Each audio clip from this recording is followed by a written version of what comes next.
وناصر حكينا انه هو اللي حيكون المفتاح. ناصر وهيرو.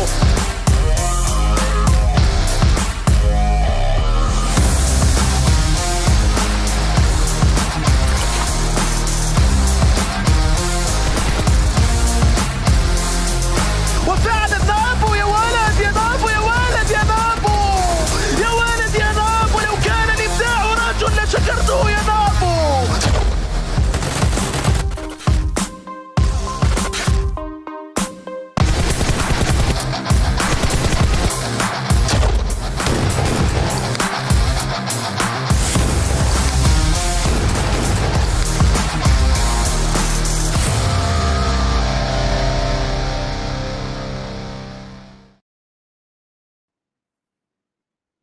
Hello and welcome to the PMPL Arabia. My name is John Allen, with me is Blank, and we're here for the first Super Weekend. We've had our first set of League Play days, and we are ready and raring to get into the weekend. Blank, how are you feeling? I'm feeling great. Thank you very much, John. I'm feeling so good to be back commentating for PUBG Mobile. It's always a good time, especially for PMPL Arabia. Everyone knows how good these guys are over here, especially with KURD Squad getting all the way to the Global Championships last year. Yeah, they seem to have done pretty well as well. Another team that's qualifying so far into this Super Weekend, I'm looking at YaLLa Esports. These guys have a track record coming on forwards as well. A lot of great players moving in. They did great at the PMWI earlier this year. So we're going to be seeing what they have in store for us. I think that, especially with YaLLa having a second place, first place, and a second place finish the day off as well, is pretty nutty, to say the least, for this team. I mean, they didn't really drop below. Their lowest scoring was a 12th place with 3 kills as well. So it started off strong as well in that game. But obviously, going down 12th place is not a bad thing if it only happens once, John.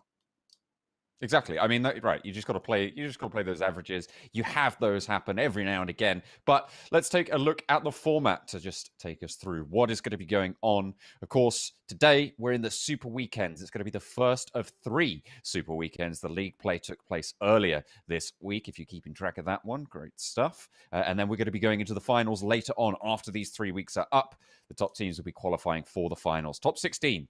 And it's only the Super Weekend points that will matter for that. And here you can see the schedule that we're going to be adhering to. Of course, today, Thursday, the 9th, will be the first Super Weekend day. The grand finals take place at the start of October. Yeah, you've got that tiny little entry in towards October there, towards the end of the month and the very beginning of the month as well. Here's our points distribution. As always, it will stay very similar to what you've seen before. First place with the 15 points, 1 kill equaling 1 point. So we have a nice even distribution here. So you can get a lot of your points through decent first places, as well as racking up those kill points to push yourself towards the top of the leaderboard. And what do points mean, Blank? It means prizes, and these are the prizes that we're going to be looking at today. Well, not just today, for the rest of the tournament as well. Total prize pool of $150,000. Blank, I know you like money. Well, there's quite a lot of it. That's certainly nothing to be sniffing at. And remember, today is the first Super Weekend day, which means that 45 grand prize pool for Winner Winner Chicken Dinners has been activated. Oh, yeah. So really, we have a great incentive to continue playing and continue doing your very utmost best, because you can earn a lot of money purely through chicken dinners alone. And YaLLa, with their track record from League Play, should be on track to get a couple of grand at least during this Super Weekend. I mean, if they behave themselves, if they keep their everything in order. But we're going to be taking a look now over towards the schedule that we're going to be having on the cards today. First up, Erangel. I mean, we always start with it. I feel like that's never going to change. Then Miramar, another Erangel, over to Sanhok, and then Erangel to close it out as well today.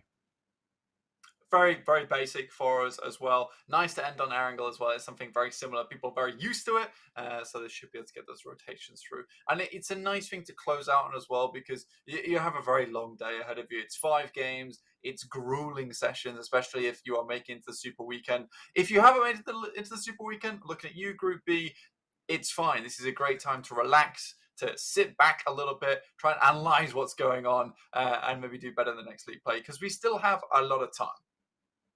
We certainly do, but we're going to take a little bit of that time. We're going to go over to an ad break. When we come back, we'll be getting into the pre-game, so don't go anywhere.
Well, there you go.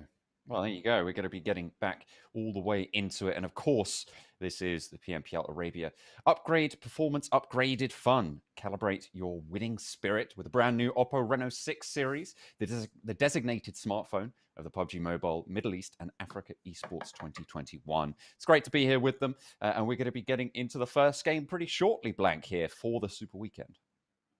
That we are starting for Erangel. We just saw our map order as well. So we're going to throw up our teams right now so you know exactly who's playing this Super Weekend and who you should look out for. Yeah, of course, Group B taking a little bit of a hit here coming into this one. Only Road to Glory going to be representing them, maybe taking a couple of glances their way over the course of things to see how they are managing to do. Over on the right-hand side, there's the standout YaLLa Esports, who were able to top the tables in the first 2 days of play, but plenty of strength coming through from a lot of these teams. Absolutely, John. I mean, there's some names here that people definitely recognize. For instance, NASR Esports, Galaxy Racer, YaLLa Esports, KURD Squad. I think YaLLa's been such a mainstay within PUBG Mobile as well for such a long time now. And one thing I've always said I really like about YaLLa is that infrastructure is really good. They have some excellent actual staff surrounding this team to make it as good as it can be during a lot of these tournaments. So honestly, I hope YaLLa continues to do well because every single encounter I've had with this team has been very pleasant. NASR Esports, keep pushing that boundary towards the top sides of a lot of these tournaments, specifically towards those international tournaments as well. And it's nice to see them here again in the Super Weekend, performing as we would hope they would. Well, we'll see if they're able to keep that one going. Hopefully they will be able to. And another one that I'm looking at there is KURD 12 Esports. These guys are the top newly qualified team that weren't an invited team coming through, qualifying from the PMNC Iraq. So they are coming in, and they were the top performing team, as I say, from those newly qualified teams over the first 2 days. So maybe some great stuff coming through from them as well.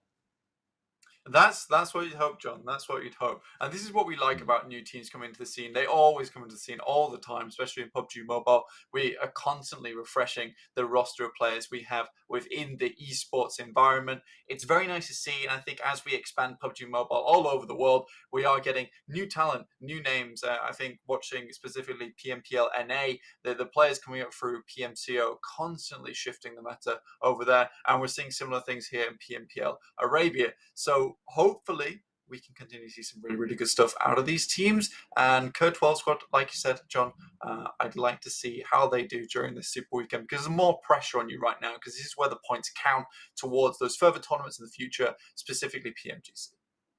Exactly. And like you said, I mean, talking about how you see a lot of progression, it's basically just it's results that really speak here, especially with the sort of the global format of things, the idea of moving from your regional up to the next stage and then competing on the same level as teams who have been there for a little bit longer. So if you have better results, you will end up rising to the top. So hopefully they're going to be able to keep that one going. The difficulty there is your strategy just a flash in the pan? Is it easily countered when people dig a little bit deeper? Yeah. Or is it a mainstay?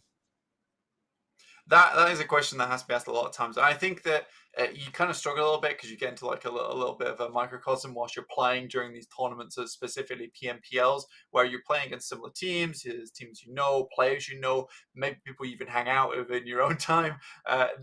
These kind of strategies tend to work here, and I think that with so many international tournaments that PUBG Mobile does put on, it's great to put it really to the test at the end of the day. Put your medal against the forge and see exactly how that would turn out in the end, because a lot of times these teams have got some very big hammers. and they really will put your metal to the test. So if it breaks, you've got to be very, very worried here. Again, though, those are the more aggressive strategies. Like I say, John, they can be delved into and quite easily shut down. And we've always said during our cast, it's adaptation that we really like to see. And this is very early on in the tournament. Perhaps YaLLa just have a really good strategy right now. Will teams adapt to it, or will they continue just to breeze through?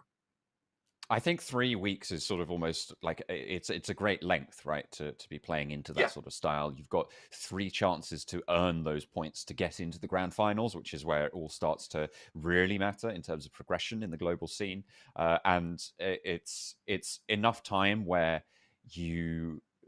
you have that development opportunity, where you have that adaptation principles that can come into play, even from the teams that aren't competing today, right? The number of times that we've seen teams qualify from the first set of a few teams who have been not in that first super weekend over the course of the tournaments that we've covered is, it's pretty much every time, there's a team that wasn't in this first super weekend that ends up qualifying and actually being a main contender.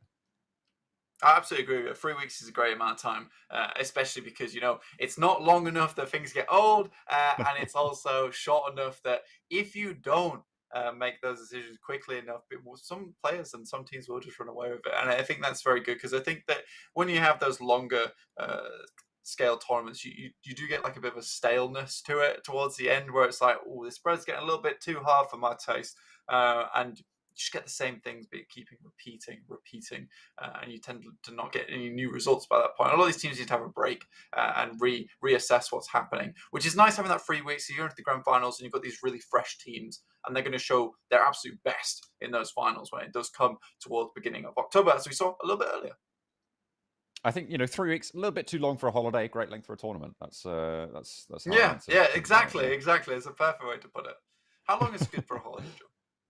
10 days. 10 2 days weeks. is the perfect holiday 10 days. time. No, 10 That's days. perfect. 10 days. 10 days. Yeah, 10 days. 10 that's days an is official enough. John Allen opinion. The first week.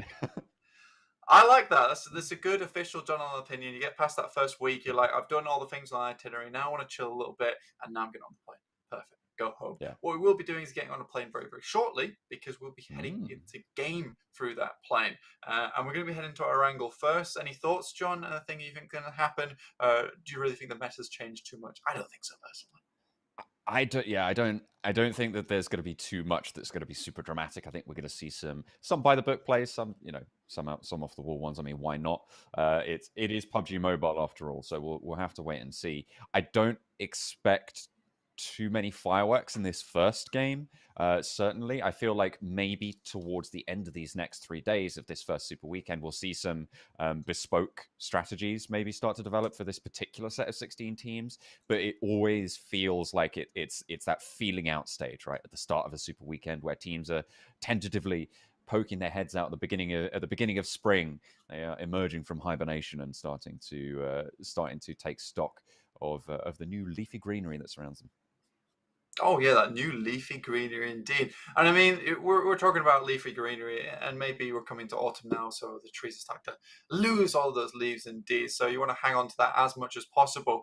But for these teams, I'm looking at 2 in particular, who are these trees that still have the leaves on their side, is NASR as well as Galaxy Racer. I think these 2 teams have particular strengths that they rely on. I think for Galaxy Racer, it's in terms of that kill pressure, really. And I think that maybe they need to balance it out just a little bit for Galaxy Racer, because we're looking at their round 1.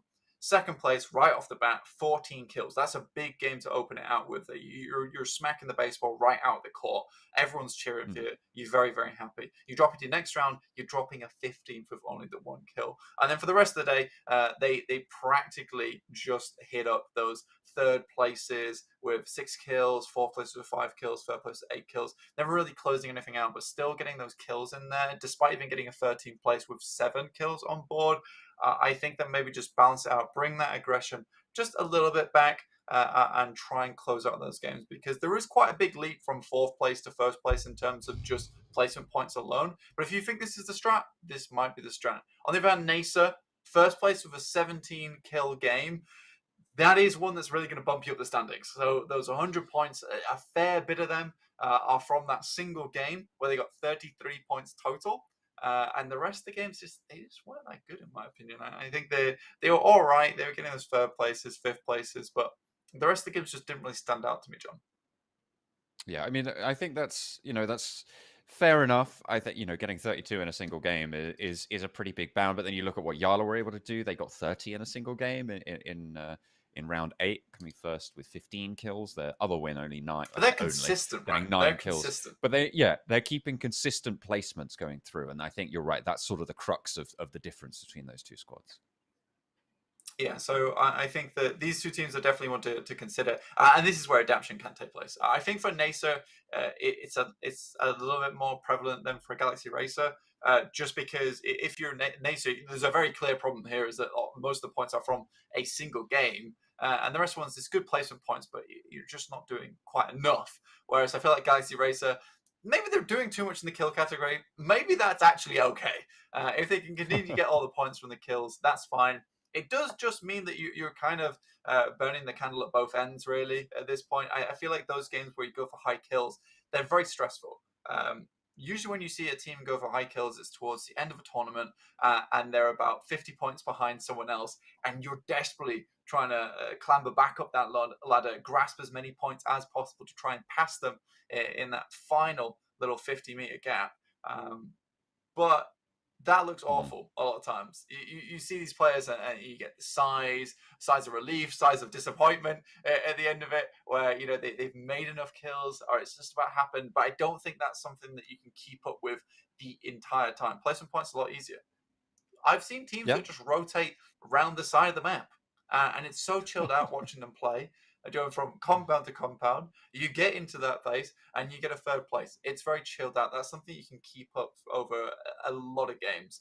Whereas the hunting everyone down, unless you've got a knack for it, I don't think it's something that you can do forever. Yeah. Although, to be fair, I mean, it seems to me that getting high kill counts is more of an evergreen strategy. I mean, we talked about keeping those leaves on board, right? In terms of getting placements, that can be a meta-dependent sort of squad, and it can sort of feel like maybe they're limited by that. But if you're just a frag out team and that's where you're getting your points, it tends to be a little bit more meta-independent. And to me, that it says that maybe there's a little bit more longevity in terms of viability of the squad, but you're never going to step up to the same level that those teams are going to have where they're really strong in the current meta on rotations. I feel like it's constantly good. It's not constantly strong.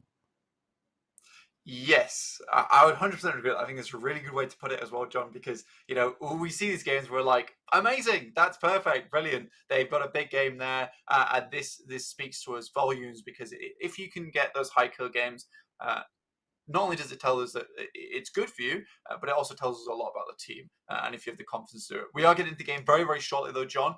Over to Erangel, where we'll see our very first game of the very first Super Weekend. I know, it's exciting, isn't it? We're going to be giving out $1,000 this time around as well, Blank, for the first winner chicken dinner of the Super Weekends in the PMPL Arabia.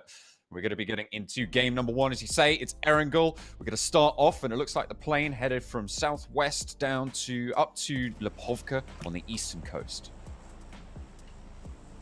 So dropping us through right now, kind of wondering where a lot of these players are going to end up during this Super Weekend, specifically now because we only have 16 teams. It's not as big of a deal anymore in terms of where people actually go, because everyone's going to have their own set rotations, own set positions that they can take up on the map. So heading to a map feed right now, checking out where all the teams are heading off to. So very central play once again, very client at the beginning of the day, and we have a lot of teams very, very much spaced apart. Most players seem to have their own positions already, John. Yeah, a lot of teams seem to know where they're going to be, what they're going to be dealing with for now. So I have to see how that is going to be dealt with. A southwest circle means that those teams over towards Gatka Fields, over towards Primorsk, not a long way to rotate. A little bit of trouble around Potato Hill maybe on the cards here, Blank, as the teams from the east start to rotate through. Oh yeah, possibly. I think that looking at this with such a western circle as well, John, you got obviously vibes on this side. They are just holding towards Gatka. Tend to want to go for a pretty hard split over here as well, because you can get a lot of control quite easily. There's a lot of vehicles in this area too, so you can regroup. And with there being quite a few brushes and open areas where it's not very bumpy, rotations in vehicles are super fast. They're super, super fast. So it's nice and easy to go for it. And it looks like YaLLa have picked up some vehicles heading straight up to George Paul. So these guys know what they're doing. they're good to go. Road to Glory, on the other hand, all the way on the other side of the map, John, over towards Lipovka, taking a 2-2 split on Military Power as well. NASR trying to move through towards school, towards apartments at the moment. They're taking up a little bit of a stronghold there. The Cryptics are going to be pretty close by, within shooting distance, I would say, of the two factions between the two. But at the moment, look at that split from NASR. That's a lot of loot for these 4 players. Yeah, that's a huge amount of room that people are giving NASR right now. That's school as well as apartments. And apartments is chock full of loot, as is school. School's one of those risky places you go to because the loot's there pretty good, very easy to get your hands on. And I think because it's so easy to get your hands on, it also allows for a quick, nifty rotation nice and early. So these guys are just right on the edge of the circle towards the northeast side. They can move in wherever they want. And on the other hand, we have Fate over here.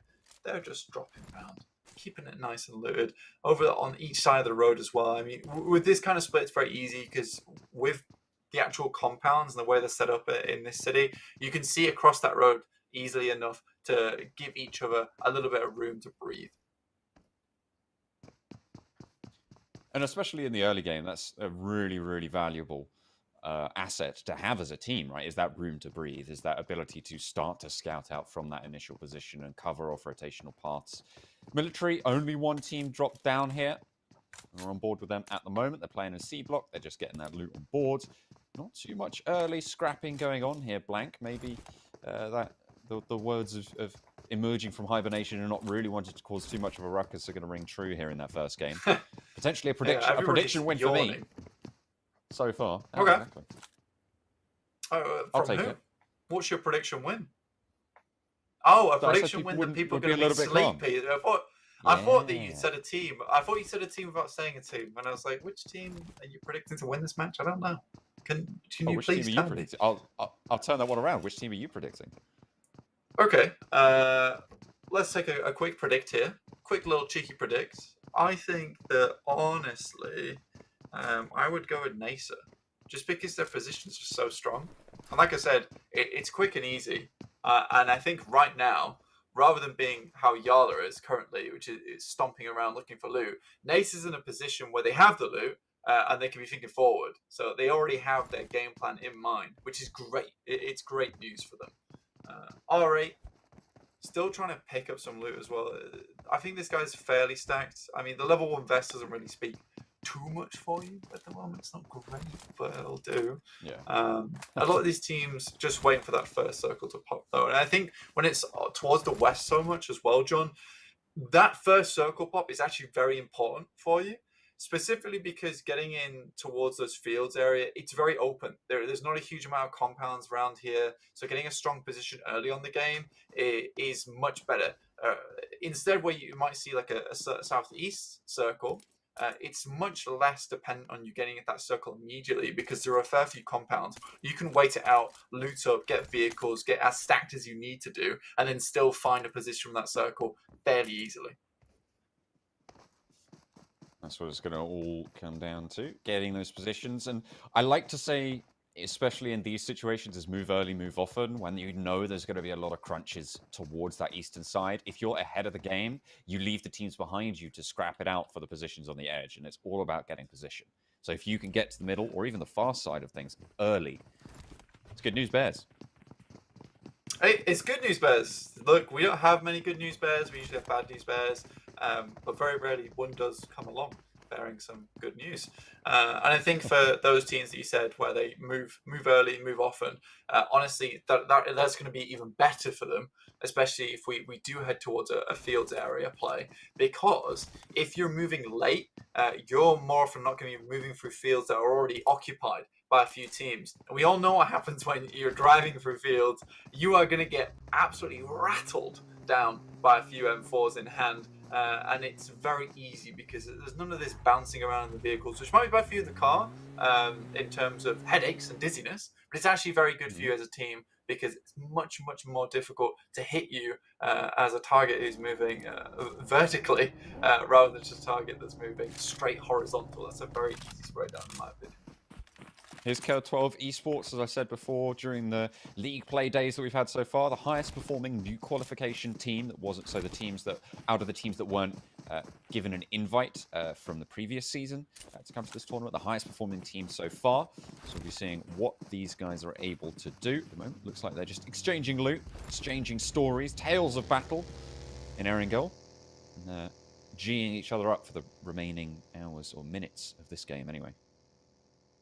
Yeah, on the screen you can see KURD squad now. This team has done pretty damn well over the last year.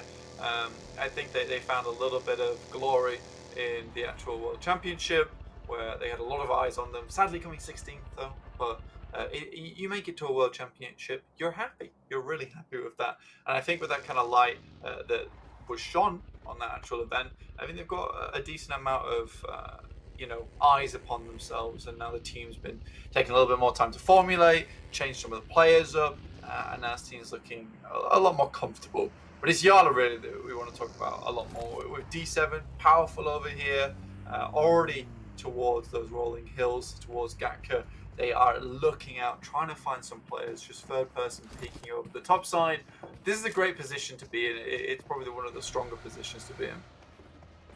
Yeah, I mean, they moved down from South George pretty effectively, and they've covered that ground, and they've given themselves options, right? You spoke about how it's a little bit different from them and NASR. Well, now it feels like they've evened that a little bit more, right? How they've brought themselves back down, they've given themselves an open ground position, and they've given themselves option. As we jump on top with the map, you can see that they're pretty much alone on this west coast, and with the circle shift coming through like that blank, it feels like YaLLa's in for a good game here. NASR need to guard out that edge or choose to move in and take on the Titans of YaLLa themselves.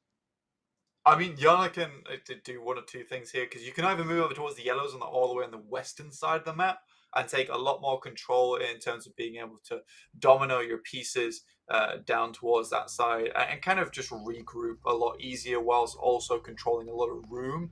But they could also just hunker up directly in the middle and try and take some pot shots at teams that are trying to cross, make everyone a little bit weaker. Because in a situation, you're not really worried about anyone like posting up and taking shots back at you, because if they do that, they're opening themselves up to fire from even more teams, and they're not going to take shots at YaLLa because they're like, YaLLa's in a more defensible position. We can maybe pick up some kills from this fight from this straggler team.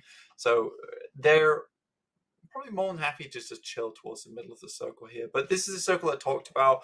You don't want to be getting caught late into this one. And NASR's already taken up a decent position within a compound already. Hassan holding down the top side of the building, and Triple Vibes, they're on the hillside. I think NASR's pretty aware that there are teams in this area.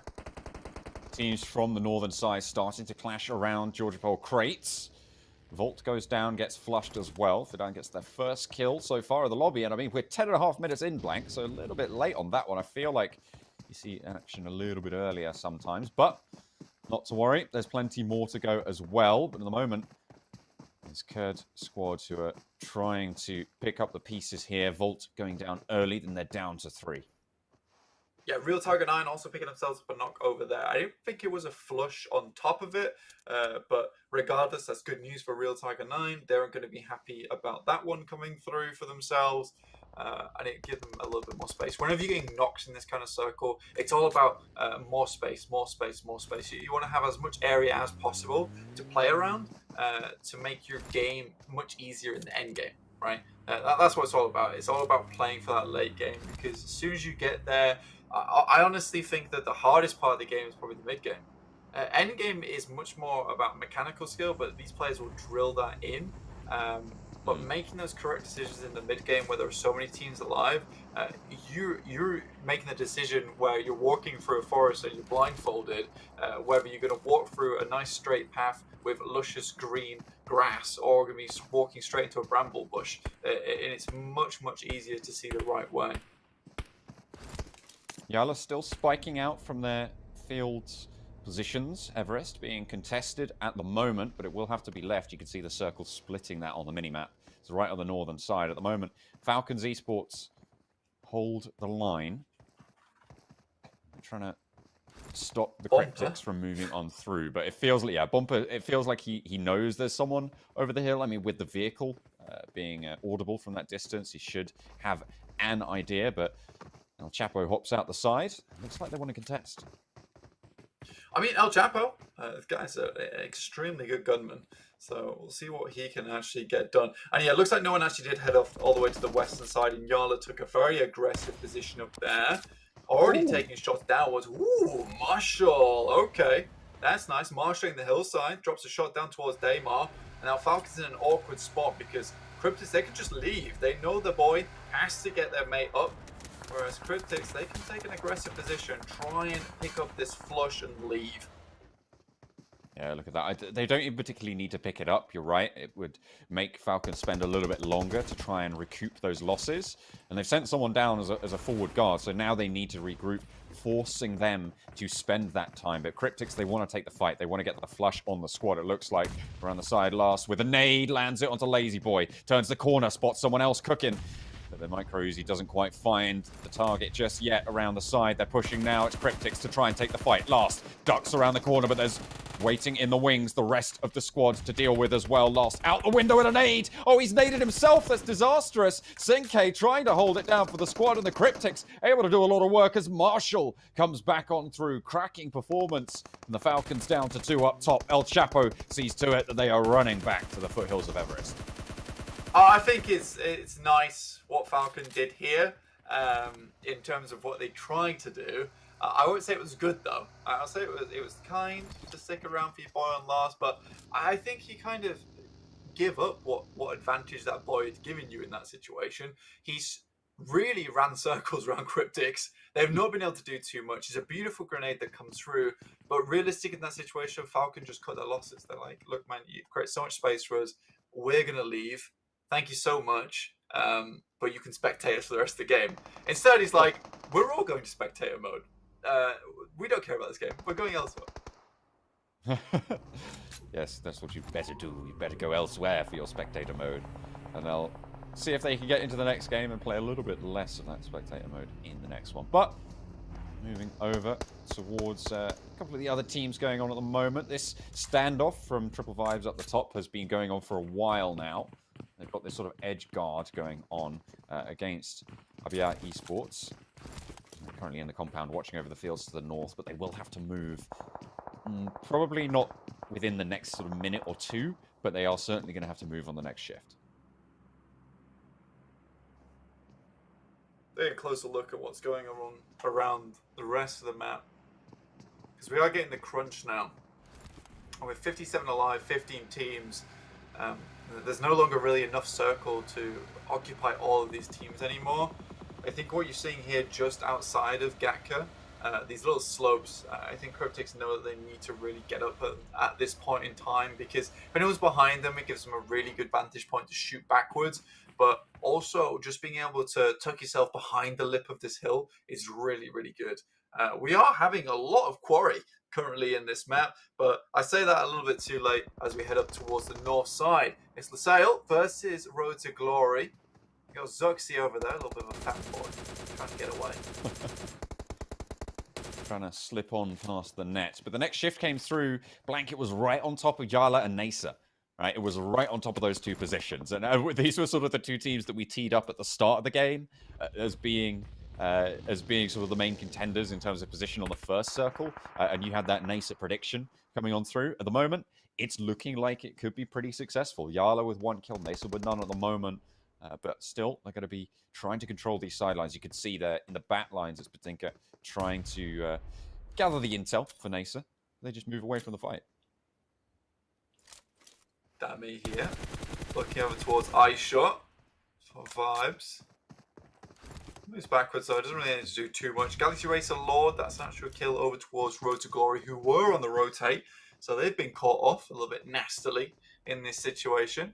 I think for NASR here, I would like to see a win out of them. And I think the position really set themselves up to do it. If they're not able to, I think it's a little bit unfortunate, but it will be one of those things where it's a sign of confidence for me for NASR. If they can switch it up coming into the first Super Week, it means they've really taken a look at their previous games. Azrael with the long nade, able to land the knock towards Ragnarok. Oh, and Vibes, Triple Vibes sends straight on into the building. getting more done as well. This guy's starting to turn up the heat here on the first Erangel of the Super Weekend, but Fate Esports strikes from the sidelines up the top of the hill. They have the lines. iShot's frame it down now. Just Azrael left standing. Needs to get a little bit more done for the squad. He's done so much so far. In a 1 versus 1 faces the last remaining player here. Needs to try and find it. Goes for the flushes. Gets the tags, and that bleed out will be going. Nade getting cooked right now up top the hill. Azrael might need to reposition here. Finds one flush, but that's the information given over. Nade doesn't go through the window. And now they're going to have to try and recoup. Try and go for the straight up push.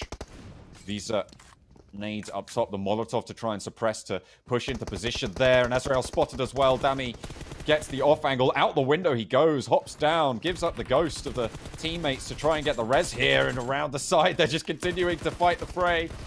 Oh, dear me, it could go either way at the moment, but Visa looking to try and get it. The reload is good. Out the side, and it's Twisted Minds to try and play spoiler. Visa spotted out perfectly, and the knock comes in. Azrael falls, and Fate now under pressure from Twisted Minds. All 4 of them strong, and has to try and heal, has to try and play the lines. Visa all but up here, has to move upstairs, gets the burn down. They go around the side, last chance saloon, and won't be able to check the bill. Oh, they were. That was 2 fights. Oh, that was 2 minutes of fights, actually, really. Let me just try and go back to the beginning of that one. Rewind a little bit. I think Viz4 actually had such a nice angle as the rest of the team from Vibes were heading into that building.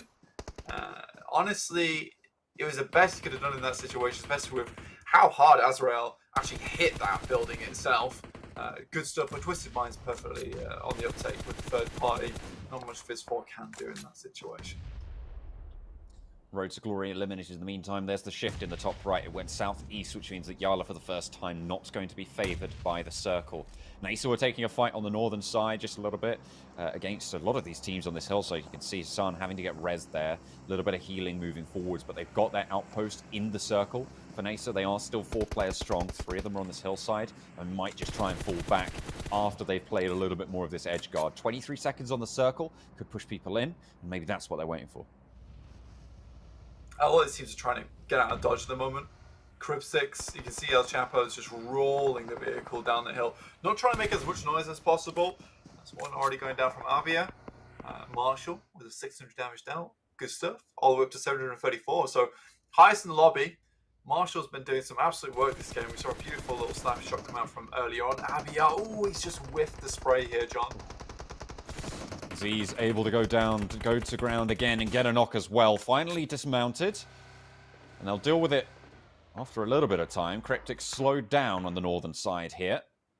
Now they're going to have to be worried about the teams waiting in their way. YaLLa yet to move as the KURD squad out on their west. They might just be giving up a little bit too much time here. Have to wait and see. It's an awkward circle to play right now, John, because we've got this southeast hillside, which a lot of these teams could be gunning for as soon as possible. Got to be careful on the rotate. NASR's closest to it. Jesus Christ, KURD 12. They fly in on that building. Rest of RICO Infinity, like, you can have the shack. We didn't even want it that bad. It's not even a cool shack. Like, we're just going to leave. You guys can have it. That's a self-nade. Yeah. That's going to hopefully a smoke. I think that one did sound like a smoke. I think it was a smoke. We're okay. And the knocks started to come through against Galaxy Racer, actually. And the first flush comes through to boot. And that's 3 players now for Galaxy Racer remaining. Over on the north side, fight still raging on in. The south side of the circle controlled by Galaxy Racer, but their sightlines over towards them. Nades over towards KURD 12 Esports. It's RICO Infinity trying to nade over towards them as well. A lot of damage being found, and there's Fidan going down. YaLLa Esports also taking some shots. Wizard Tower here from NASR being held down nicely, and that's Cryptics. Starting to take a couple of shots their way. It's kind of unfortunate for Galaxy Racer. They had such a good position, and Hammer is just out in the open. And of course, everyone's looking there because it's a great spot to have. People want to pick it up as soon as possible, but NASR are just happy to plug up the holes towards this northwest side of the map at the moment. Miracle, grenade in hand, looking towards J9 at the moment. They need to try and punch through, try and get something done. Cryptics, the top frags in the lobby so far, finally eliminated. It's go phase as the lobby starts to thin pretty dramatically now. 21 players alive, 8 teams, make that 7 and 18. Goodness me, they're dropping like flies. Eliminated. RICO Infinity on the western edge. YaLLa yet to move in. NASR yet to crunch downwards. They've lost Tika, and they're trying to move through now past the KURD squad as the nades start to fly their way. J9 not giving up just yet. Out on the eastern side is the Twisted Minds as well, looking to try and push through. And somehow, weathering the storm in the middle of it all, it's KURD 12 Esports. Yeah, Twisted Minds have hit some beautiful third parties this game. Twisted Minds, though, kind of in an awkward little position towards eastern side, have to move through, but they have a lot of this hillsides to provide them cover. Looks like NASR's actually just leaving Hassan to die. They need to get rid of J9 a lot sooner than they actually didn't, really, in this situation. YaLLa now moving up as well. So J9's covered on all sides. I would have preferred for a NASR to try and commit to that res because they know J9's not going to peek them. There's a lot of other teams watching that position too now. YaLLa trying to leapfrog their way in towards the circle again, trying to take those fights. And again, Galaxy Racer Sales taking pressure from Twisted Minds.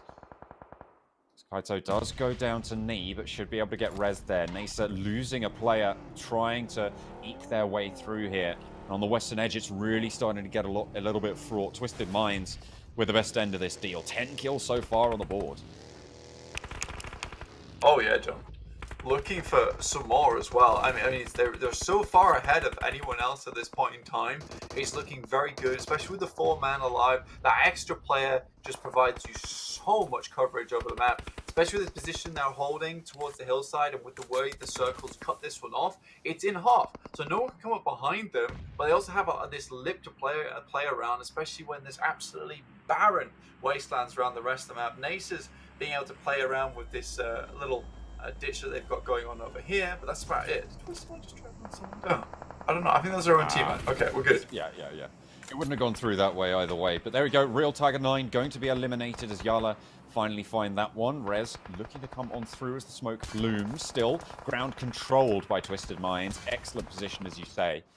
They've got this sort of V valley that they are shooting out towards. They've got their kill cone. Oh my god, this guy. Lips to the side. J9 proving to be so difficult for NASR.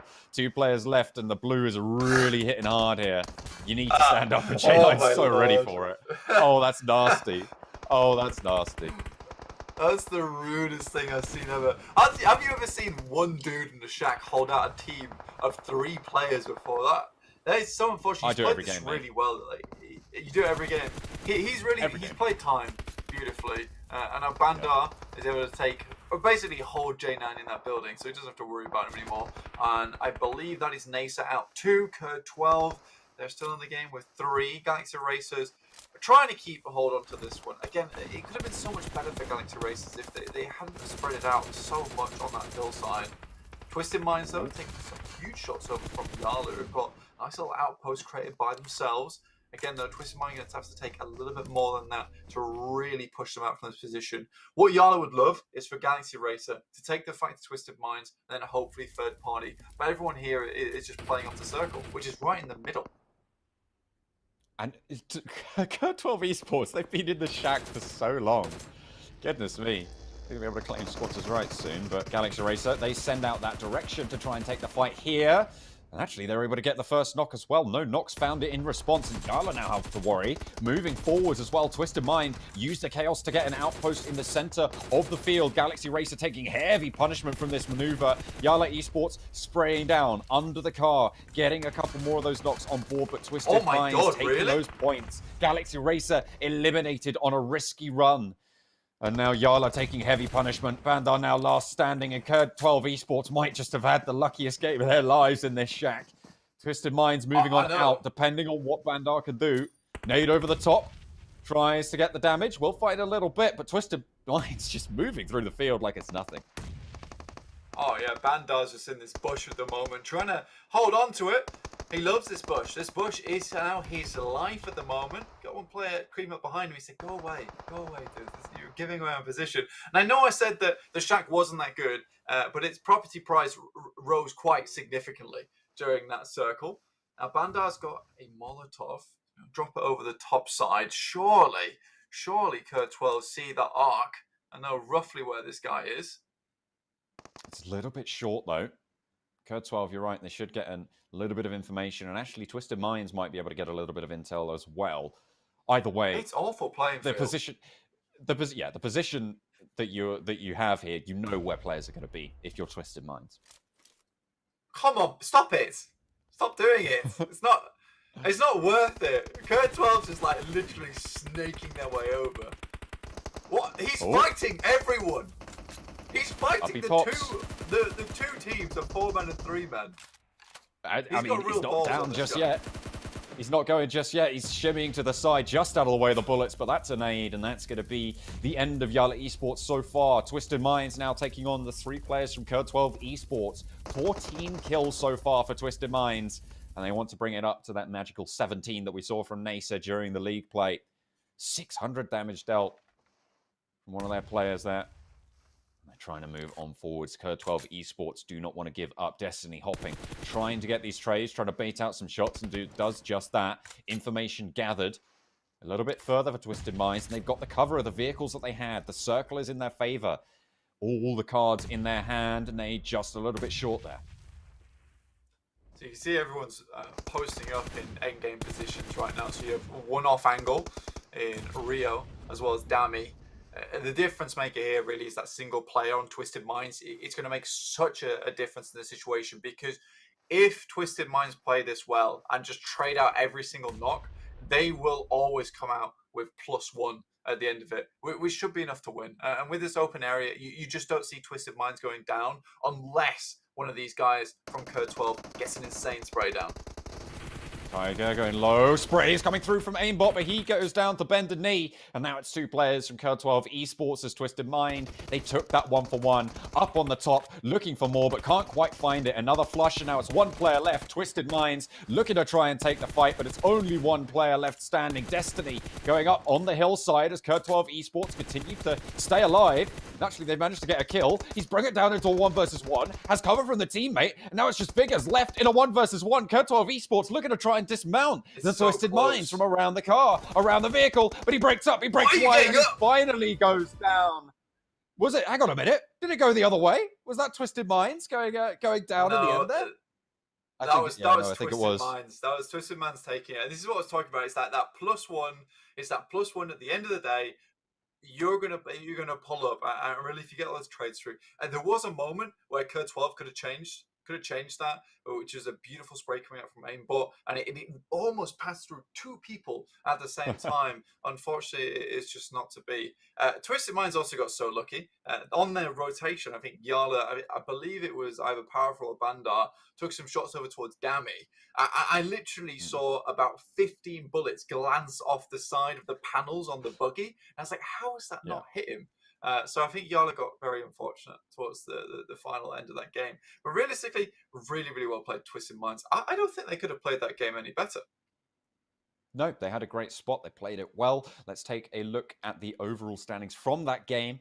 The match standings are going to be coming up on your screen just a moment. Twisted Minds obviously taking that top spot. 17 kills blank. They tied that record from NASR. 32 points total on the game. Yeah, and it really sucks a lot of the points away from other people on this upper page. Even Cryptics, who we thought did pretty damn well, they come away with just a 1 placement point and 10 total points overall. KURD 12 Esports, you praise these guys towards the beginning. These are up and comers right now with 16 points, and YaLLa are all dogs here with 15 points. We do also have our second page coming through, and then we'll take a cheeky peek at our MVP. Yeah, we'll take a look at just how all the points fell. I mean, to be fair, getting 15 points on a game is a great result for YaLLa. You don't expect to win every single time, but they came 3rd with 5 kills, right? That's what we expect from this team, is to be consistently in that top 5 bracket in a lot of these games. Second page up on the screens just now. NASR, only 5 points blank. I mean, I know they're your prediction. So you started cursing teams early. I mean, that's fair enough. Well, honestly, I don't think I cursed this team. I think they played badly. To be quite frank. Okay.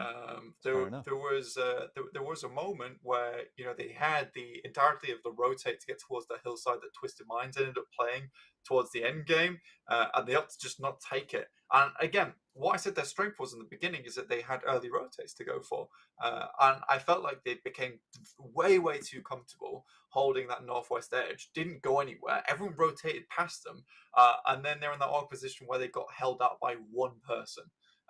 There was nades that were thrown through. They lacked ordnance to make it happen.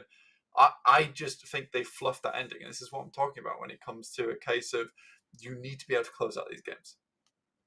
Yeah, for sure. And you need to be able to take those positions. Let's take a look at who our MVP for the game was. The round MVP going to be on the 3. Look at that. Vigors right at the top there for Twisted Minds, and Dammy with a close second.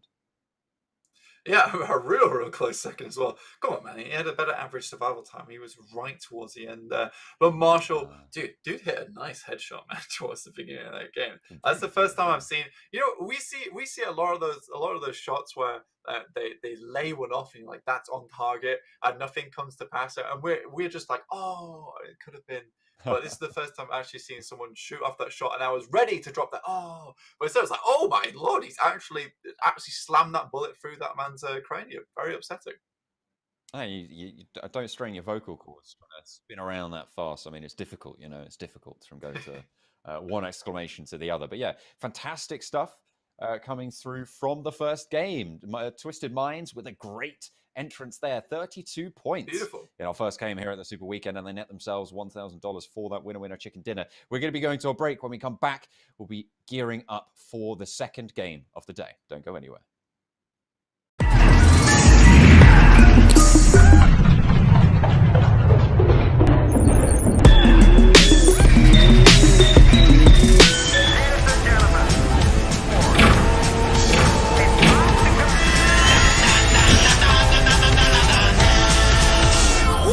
Mr. DJ.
ناصر. حكينا هو اللي حيكون المفتاح. ناصر وهيرو.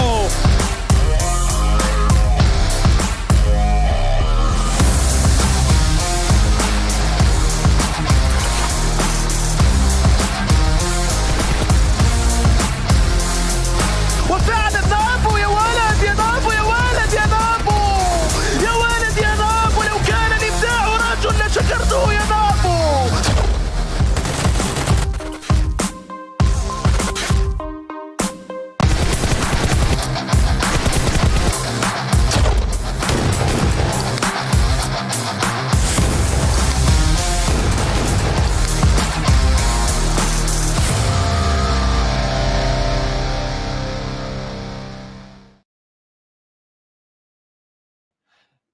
Hello and welcome back. So we're getting into game number 2 here for the PMPL Arabia Super Weekend, the first of its name so far in this tournament. Of course, we're going to be jumping in with Nemo TV, PUBG Mobile Pro League 2021 official media partner. My name is YaLLa. With me is Blank. We've had a cracker of an Erangel to kick things off with Twisted Minds taking a 32-point game.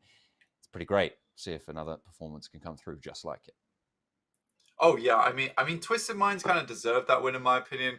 I think you mentioned it quite well too. Is that KURD 12? I don't know if it was luck. I don't know if it was luck. I realized everyone was like shooting at one another, but that shack turned out to be real good. And I can't remember exactly who left it in the end of the day. It just drove straight past, but you know, it was not meant to be for that shack. But I think it might have been Galaxy Racer who went straight to the hillside, which was the correct play. That was the correct play. The incorrect play was basically darting everyone around the hillside and trying to control all of it. I think in those situations, and I think we see this a lot of times with many different teams, is there's a really strong position on the map, especially in that one where there is so much open ground. There is a hillside where you can play along the edge, duck over the side where you need to. Consolidate. Just consolidate. Yeah. Find a strong position within there, accept that someone else might challenge that position, but also be in the mindset that, you know, we will be able to take that fight. We'll have players around us to trade. We'll have players who will be able to play on an off angle to help us out. But don't play in a position where you have one player just out in the open who just gets taken down by a random spray. That is never good for business.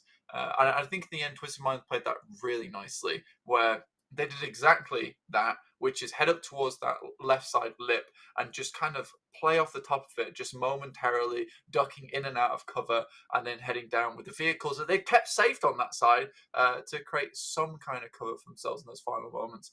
I think that all things considered, though, John, YaLLa did a great job. Yeah, I think I would certainly agree with you. They managed to put up those 15 points. That's great. That's a fantastic result to be getting on with, to be kicking things off, because it is the top 16 teams from these super weekends that will be qualifying. And with your team like YaLLa, you expect to see them in those top spots as well for the rest of this super weekend. So finishing third, great. Fantastic start, really solid stuff. Especially coming from that western side as well, John, because in that situation, they're kind of forced. They're forced to play on that west side. You've come down from Judge Paul. You've played Hospital. You've done a really great job to get across those fields and then hold on that side. That's perfect. You're not really in the best position to take that hillside, especially when you've got Twisted Minds who have made some excellent third parties, created a really nice runway for themselves towards that victory in that end game towards the hillside. For YaLLa Esports, they have to play with what they've been given, what they've opted for. In two different worlds, we could have seen YaLLa Esports win that if we see the western shift towards them. But in this situation, Twisted Minds are able to create so much pressure around the map. They kind of dominated that last circle. I do think that Bandar maybe didn't have to shoot everyone in those final moments. Could have maybe snaked it a little bit better, in my opinion, rather than trying to fight the two almost full man teams. That was odd. That was really odd. I think that when you see the player count as well, you're like, So, I mean, the trade-off that you're going for there, right? Because you're essentially saying we don't mind if we finish third or second in that situation, right? It's a 2-point jump between those two positions. If you can get two flushes, that's as good as, and then you might even ladder up to second as well anyway. So I mean, I can kind of see where he's coming from, and I kind of get where you're coming from as well. I feel like maybe he was just feeling a little bit fraggy and and started to pop off from the bush. You know, what can you say? Sometimes it's just what you got to do. I know. I mean, when I can play these kind of games as well, I think that sometimes I'll get into a situation where it's just me, final player left on the team, and I will go in and I'll play as sneaky as possible. But once my position's revealed, that's it. I'm not checking any angles. I'm not checking any corners. I am just going in. I'm like, they already know where I am. I'm just going to try and frag out of my mind. Sometimes it does work. Sometimes it doesn't. And in that situation, I think once he's thrown that first molly, you can kind of justify the rest of the play. It's like, well, my position's compromised. I'm just going to see what I can do. Like, I am the best player in the lobby right now, and I'm going to prove that.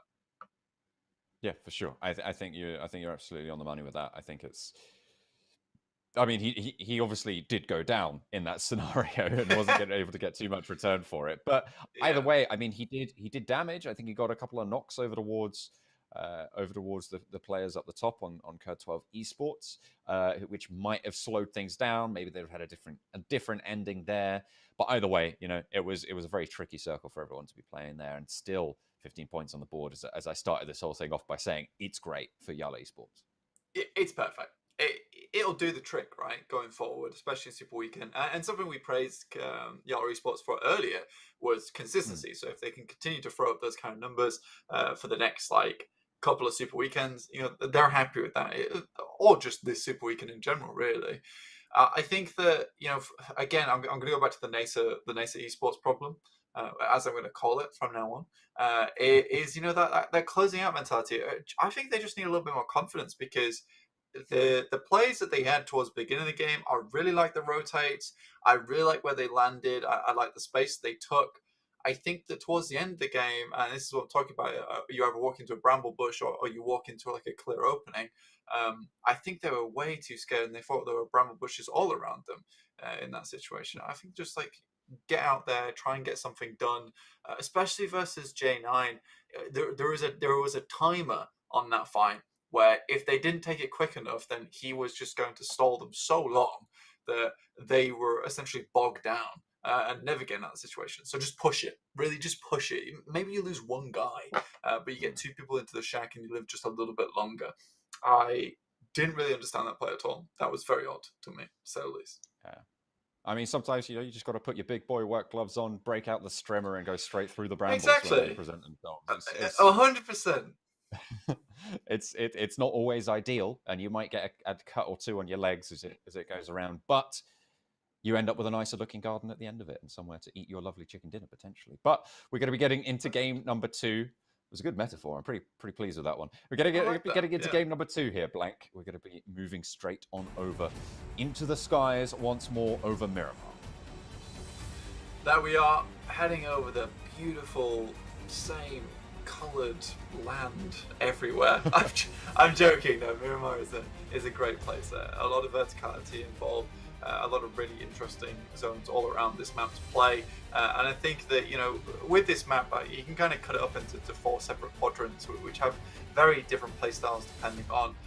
Probably the worst quadrant though to play, in my opinion, is that bottom left quadrant, because that area is just rough. It's because you don't really know who's around the corner, who you're going to meet up into, where you're going to get blocked out.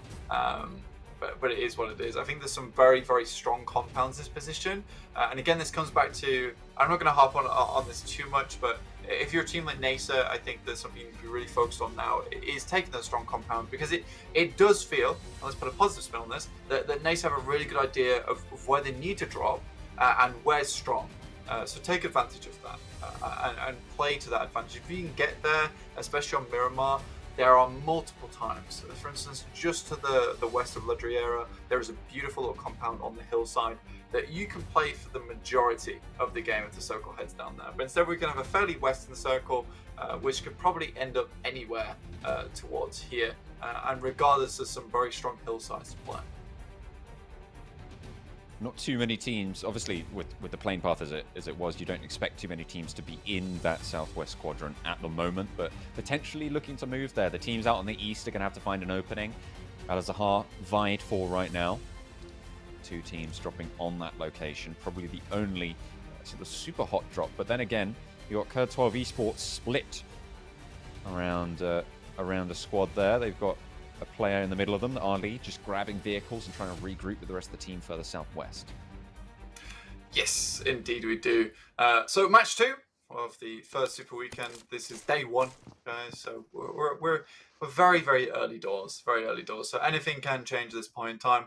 I love that we do have like a lot of these like fan names, and it kind of leads me to believe that a lot of these players have some really big inspirations that they love watching, and I find that crazy that we have like these people who have fan names of these teams and make it into pro play. At some point, guys, you will have to change your names, sadly, but Well, for the time being, it's fine.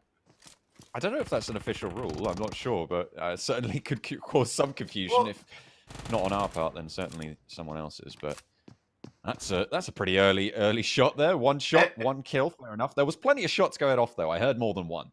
Well, this is the funny thing is that this is the 2 teams I'm talking about, and specifically it's Road to Glory, who's Zuxi on the team we're watching right now, and then Triple Vibes. They've got iShot, so obviously Team Secret iShot's playing a long time ago, and everyone knows the infamous Zuxi from BTR.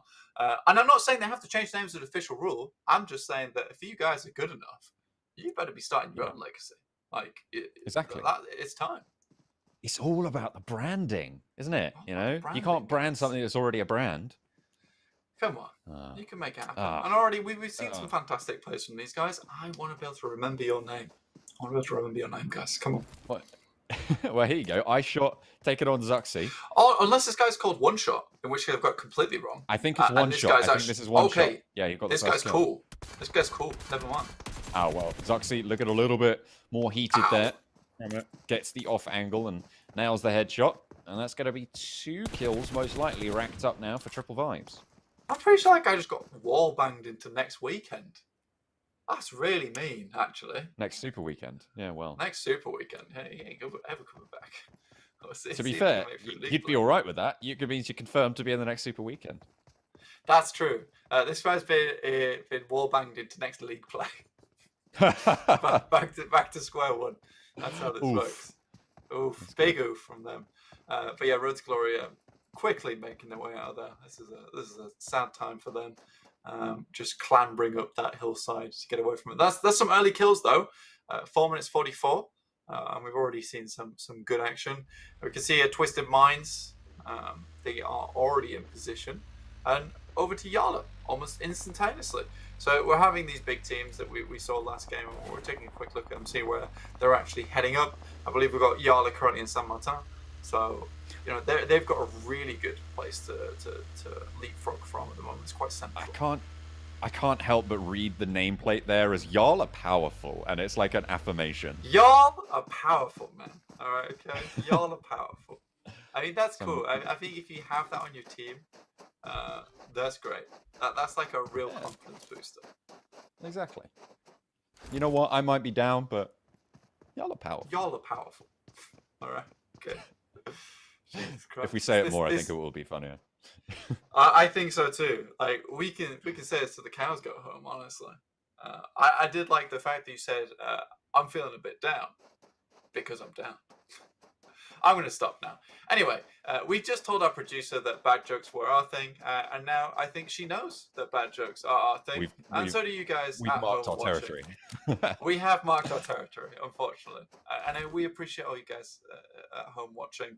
I don't know, you might not be at home, you might be traveling, in which case stay safe wherever you are. But we appreciate that you guys are here with us right now, enjoying our terrible jokes and enjoying some PUBG Mobile, which is what it's all about, really.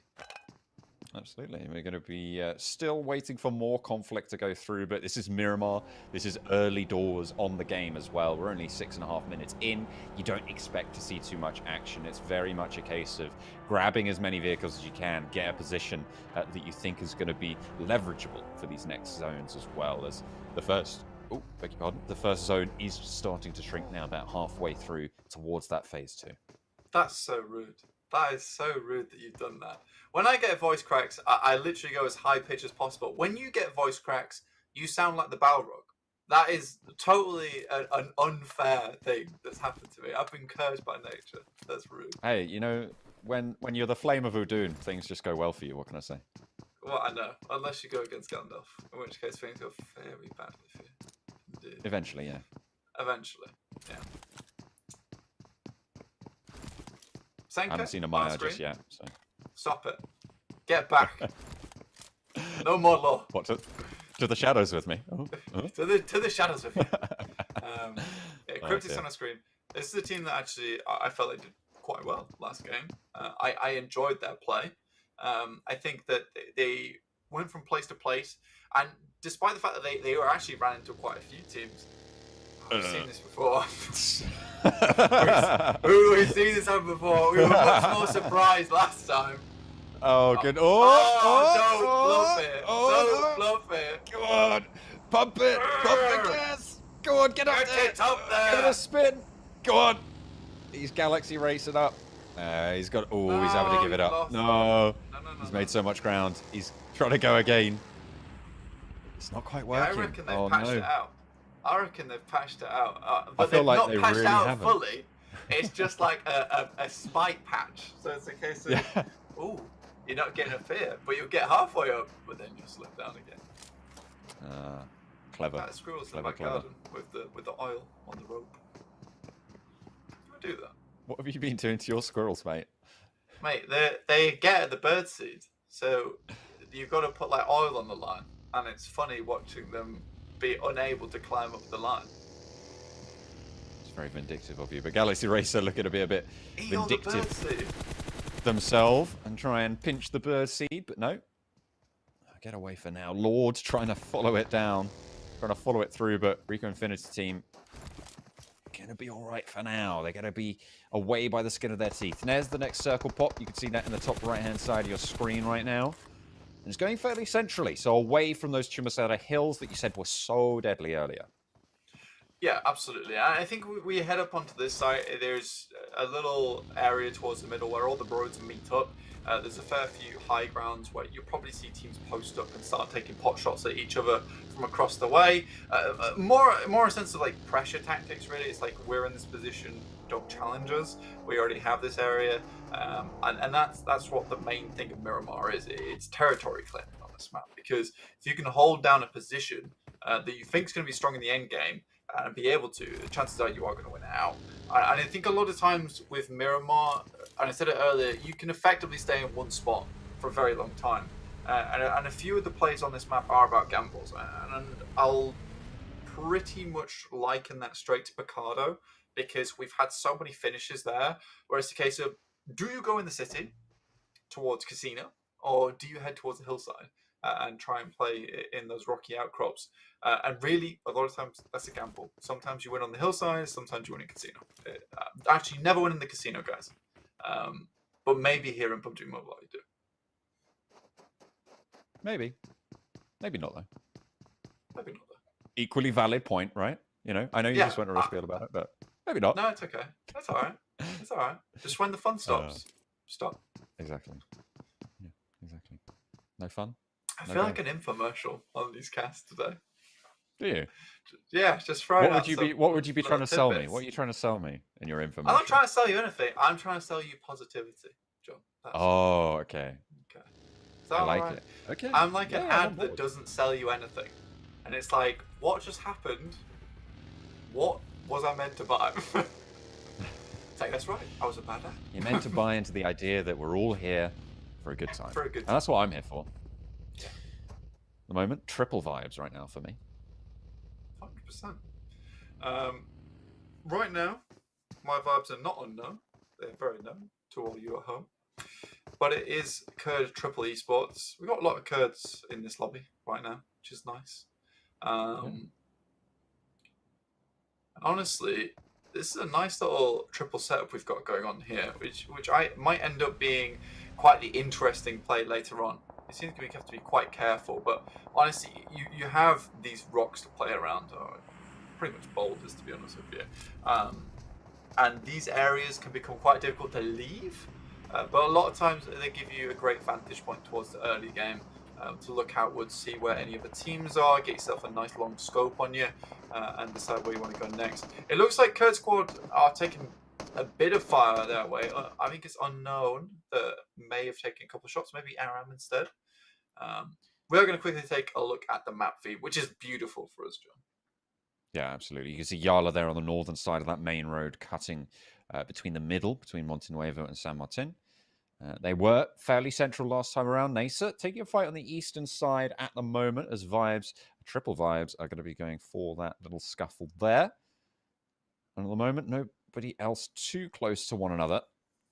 And there we go. The RICO squad are going to be taking some pot shots to and from the KURD squad over towards the center as they do sit themselves in the south side of Power Grid and into this next circle. All damage going over the way towards NASR as triple Vibes lay down the lead.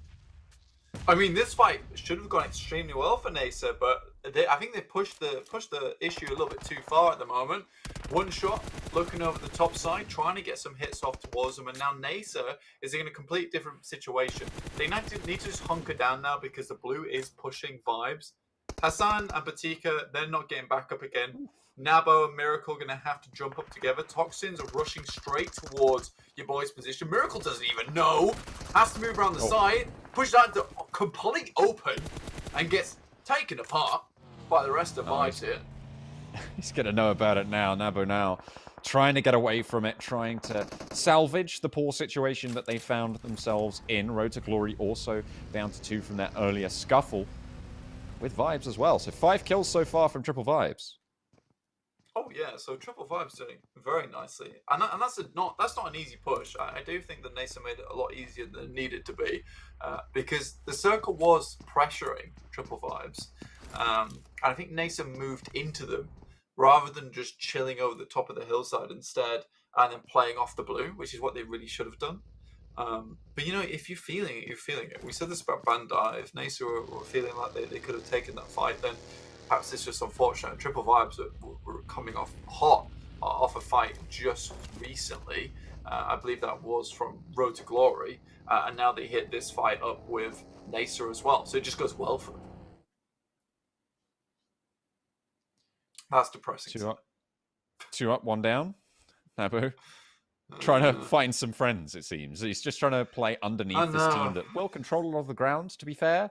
And you've got to think, fair enough. You know, just try and use whatever is at your disposal. Falcons Esports, they're perched up high.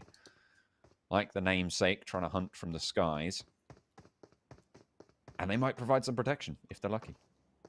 Yeah, that's Twisted Mind's taking some shots over towards Road to Glory as well. And we're back on with Lusail. Wanted here. Rip. That's wanted spelled the cool way, you know, with the 4 instead of the A. I like it. Yeah, I always regret that my parents didn't replace the A in Alan with a 4. It would have made me so much cooler. They really should have done. Yeah. I feel like my name's John Allen. How do you spell that? That's 4LLEN. And then later on in life, legally, that's what I'm saying. They're going to change it to the 3. Yeah, you'd be super cool. That's true. That's true. Can you have numbers in a legal name in the UK? I'm not sure. That's where I am. So I've no idea. I'll have to look into it. I'll get back to you. Elon Musk call his son like a literal equation at one point. He's weird, isn't he? But you know, whatever. He is weird. He's put the Teslas. But he attempted it, so it must be possible. He's put the Teslas in the game, so you know. Yeah, it's true. Credit to him. Good lad.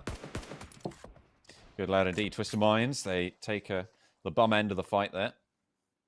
Is Destiny going to have to look to res the teammate? Can get back up again. I think Miramar's one of those maps where you can play as like a 3, because chances have it you're going to get to the end game, and most of the teams are going to have 3-2 players, just because getting around this map is very difficult without losing at least one player on your side. I think Kaito from Twisted Minds actually has impressed me quite a bit so far.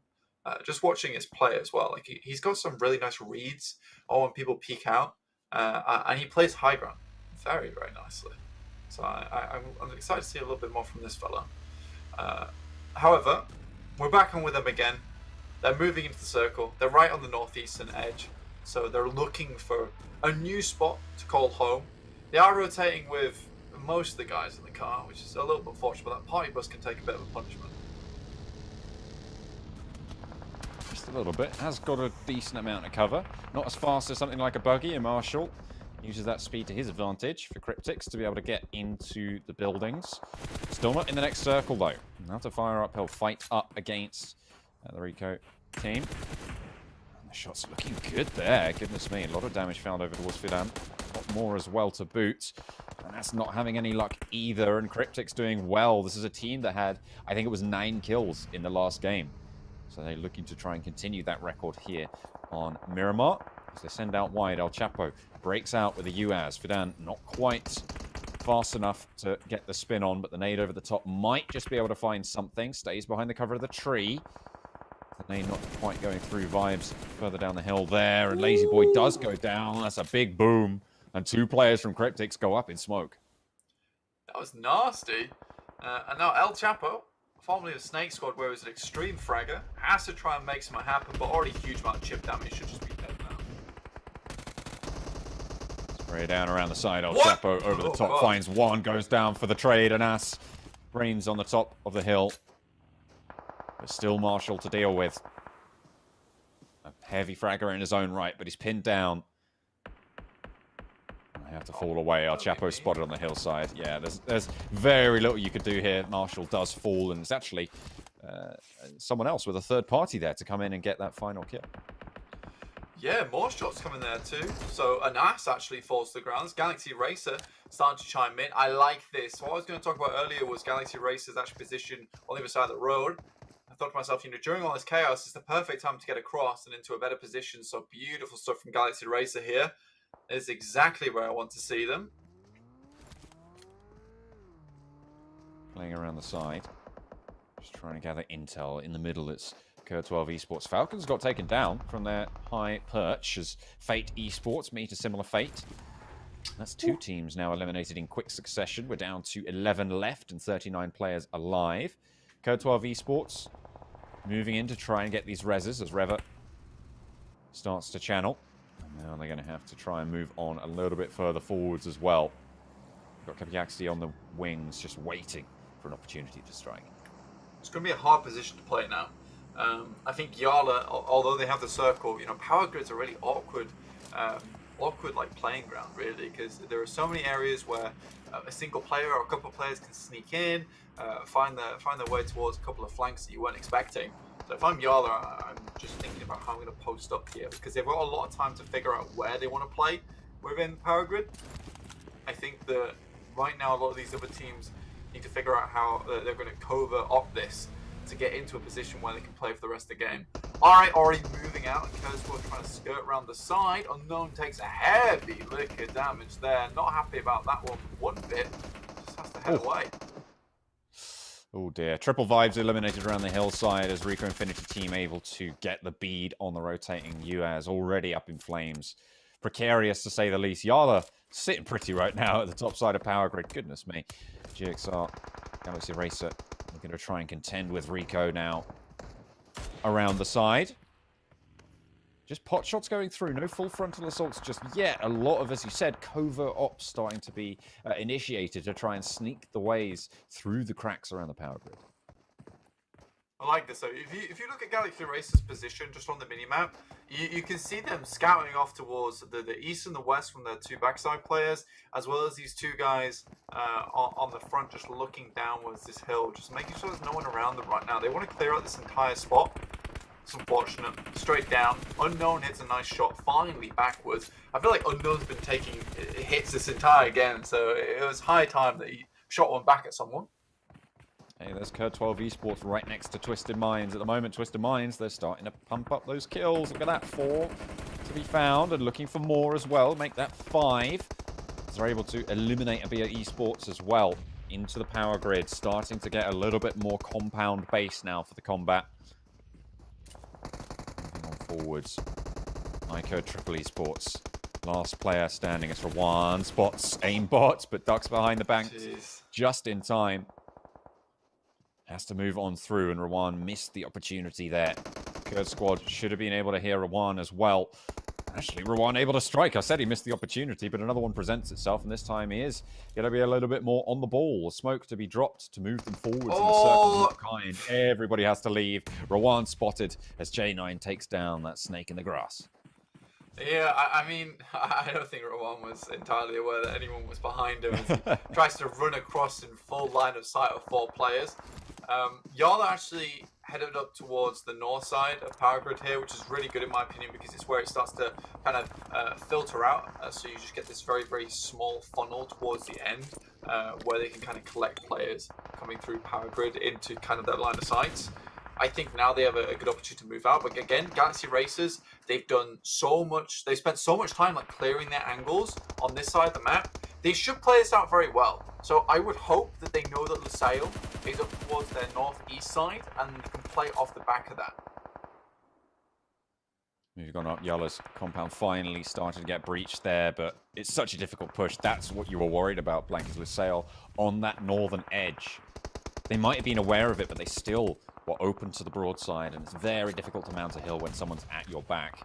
In that sort of situation, Galaxy Racer as well, trying to control a lot of this ground, but coming up against stiff competition on the south side here.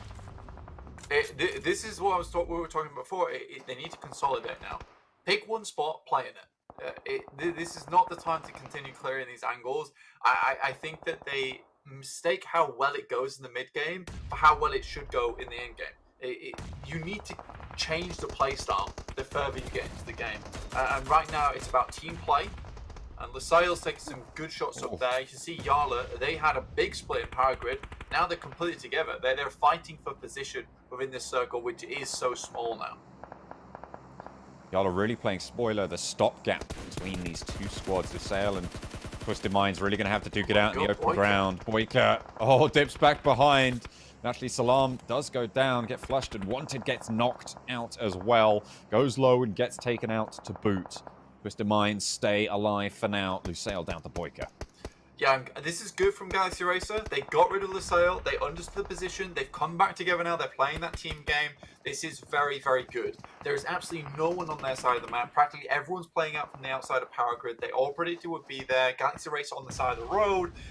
Instead, their option is the gamble. Just like we talked about before, play Casino or Hillside. In their case, they decide to play on the roadside and try and come in from the little rocky apertures over here. So this is where they want to play. This is a good spot to be in right now, where the rest of each other are just crashing upon other teams.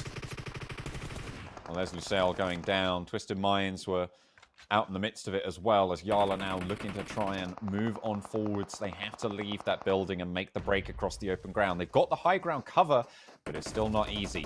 KURD squad playing from the south side, need to try and move in. Galaxy Racer not missing a beat. Look at that.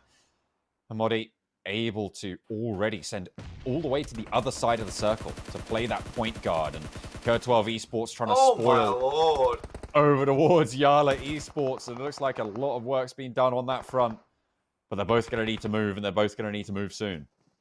Now is an incredible spray from Rio coming over to YaLLa, and now the nades come through. This is perfect. YaLLa's just fallen low to a single spray that's come through from one player. Now in a really awkward spot. Out come the smokes. This is a perfect time, but they can't take any more damage. It looks like they're just bandaging up, so D7's got absolutely nothing left in the gas tank. They've tried to play outside of Power Grid, but it's not worked well for them in the end. Galaxy Racer taking a huge amount of shots coming back from their sides. That's KURD squad shooting over towards them. They need to hold ground now, John.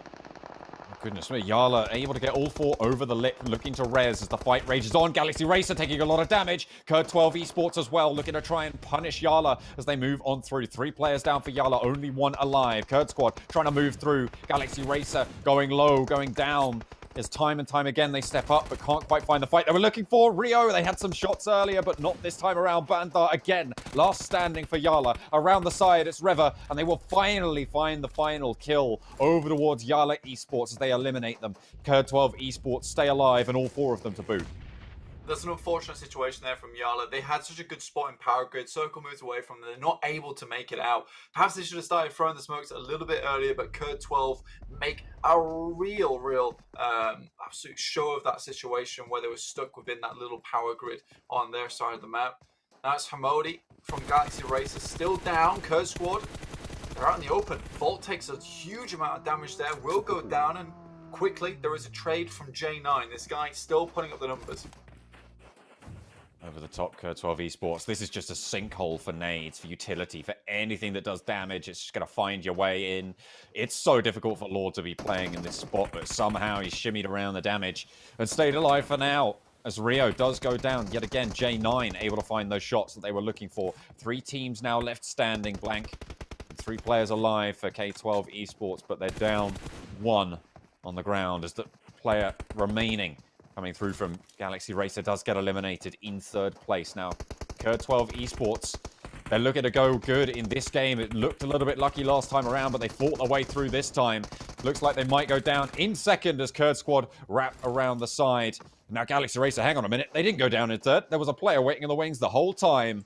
It's Freak to try and get the spray downs. The last players from KURD Squad rolling over the hillsides. 1 spray, not going to be enough. And it's the KURD Squad to stay alive, to get that chicken dinner here on Miramar.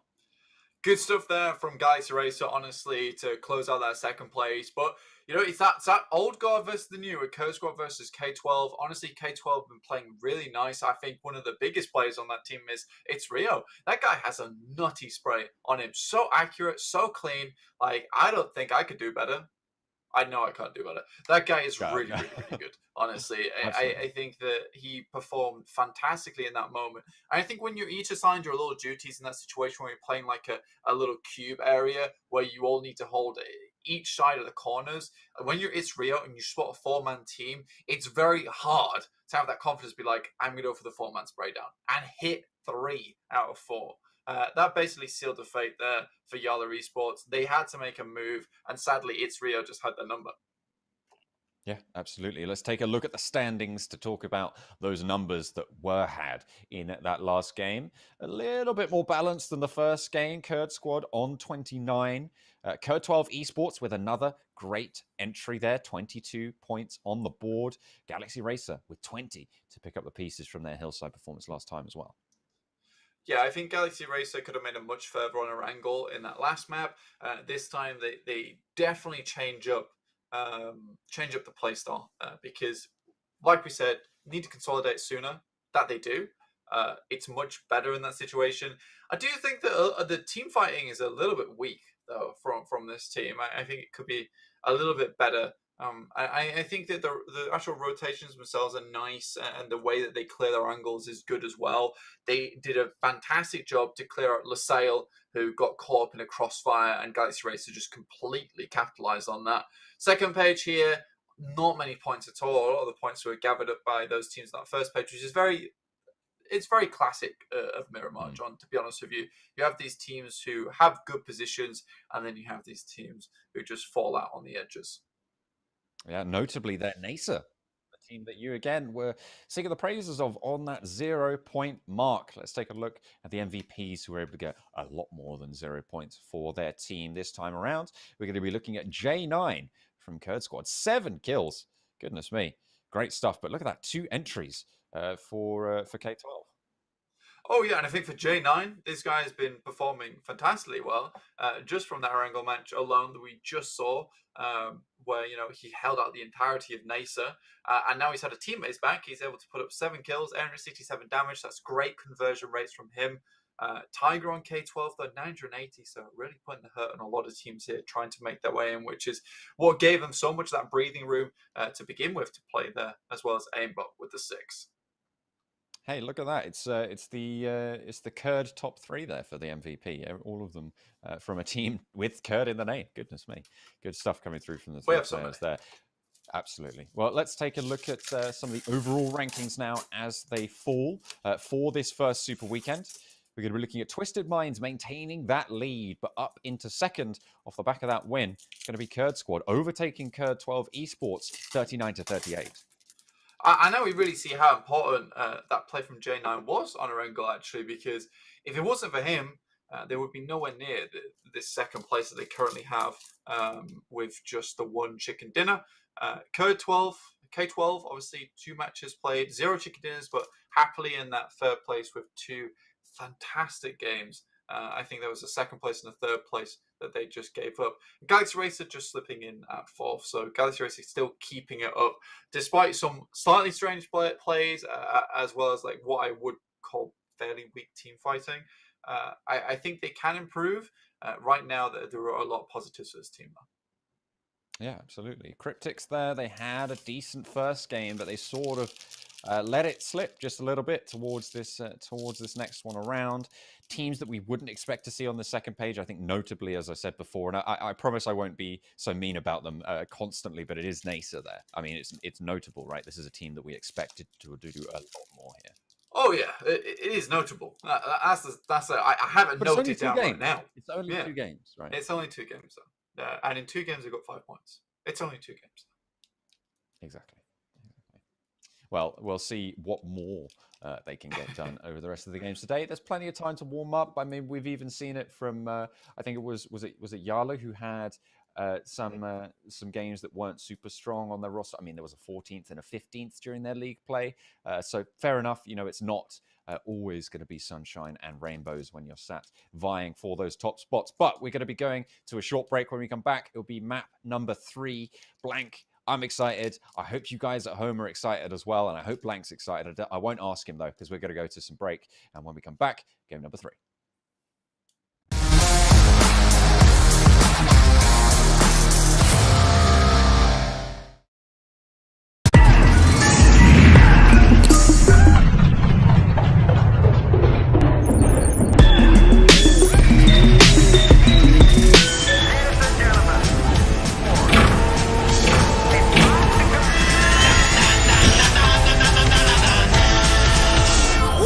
Mr. D. Like this.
Hello, welcome back. We're going to be getting into game number 3 here for the PMPL Arabia. Upgrade performance and upgraded fun. Celebrate your winning spirit with the brand new Oppo Reno 6 series, the designated smartphones for PUBG Mobile, Middle East, and Africa Esports 2021. As I said, my name's John. With me, Blank. We're going to be having a great time today with more games yet to come. It's another Erangel on the cards. Have you checked that skin, by the way, John? I haven't. No, I haven't got it out. I haven't got it. I haven't been able to honestly get that one just yet. I logged in recently to PUBG Mobile just to grind that skin out because it looks amazing. I can't quite remember the name of the previous one, but I think it's an Egyptian design. And I bought so much of that one as well. And I was like, there's no way. Oh, I know. I PUBG remember. Mobile. Oh, you remember? Yeah. You remember. Yeah. I said there's no way that, they'll top that skin. And they brought this one out. And I was like, Jesus Christ, amazing. And now they have a model, apparently. So, PUBG Mobile, I'm just saying, if you're selling that model, I'm going to take it off your hands now. I've got space on my shelf right there. It could go right there. I've got space in my magical universe of the vault of time and not wisdom because I'm in it.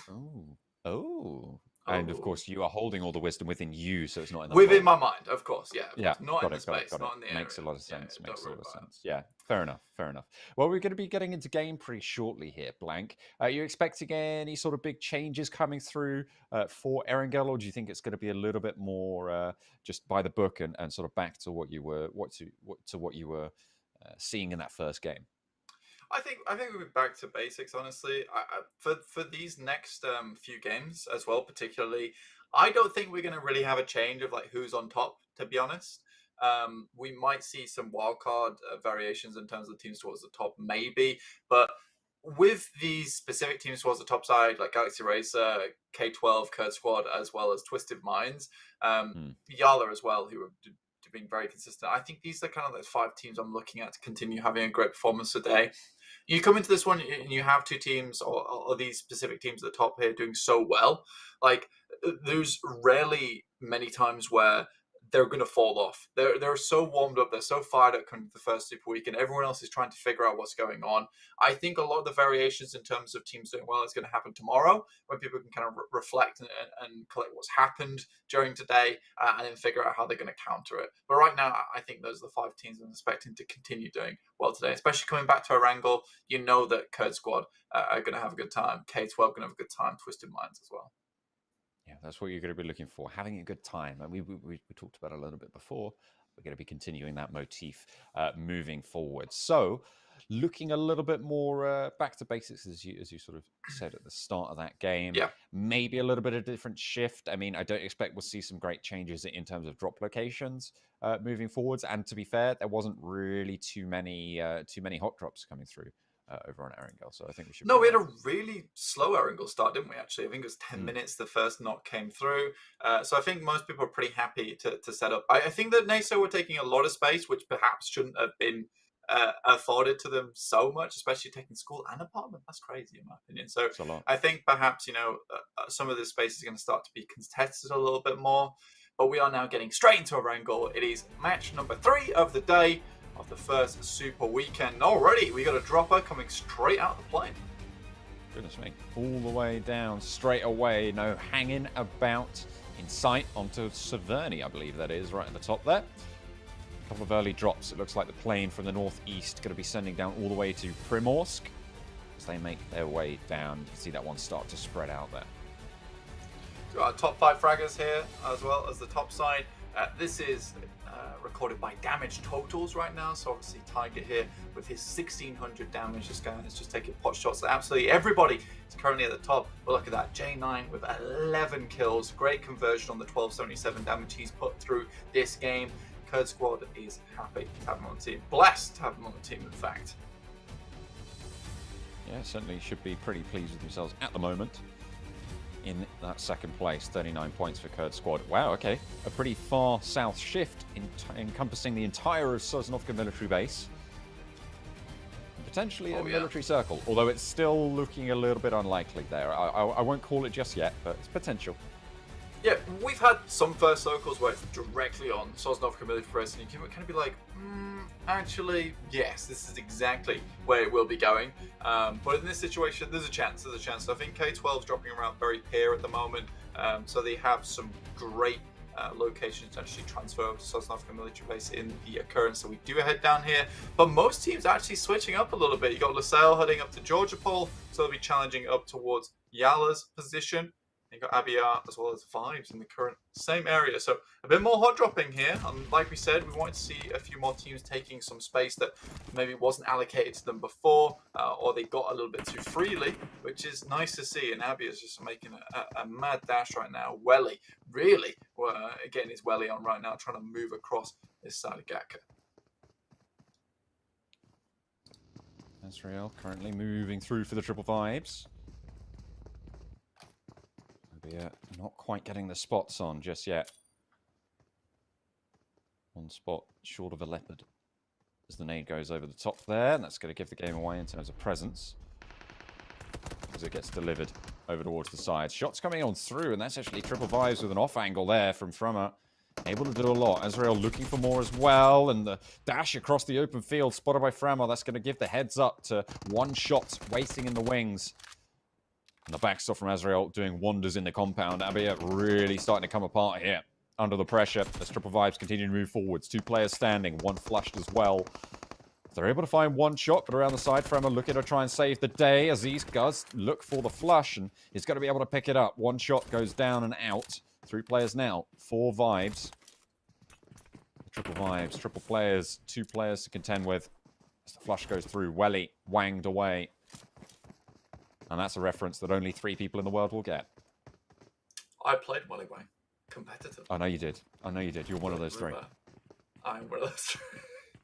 You being the other. I don't know who the other one is though.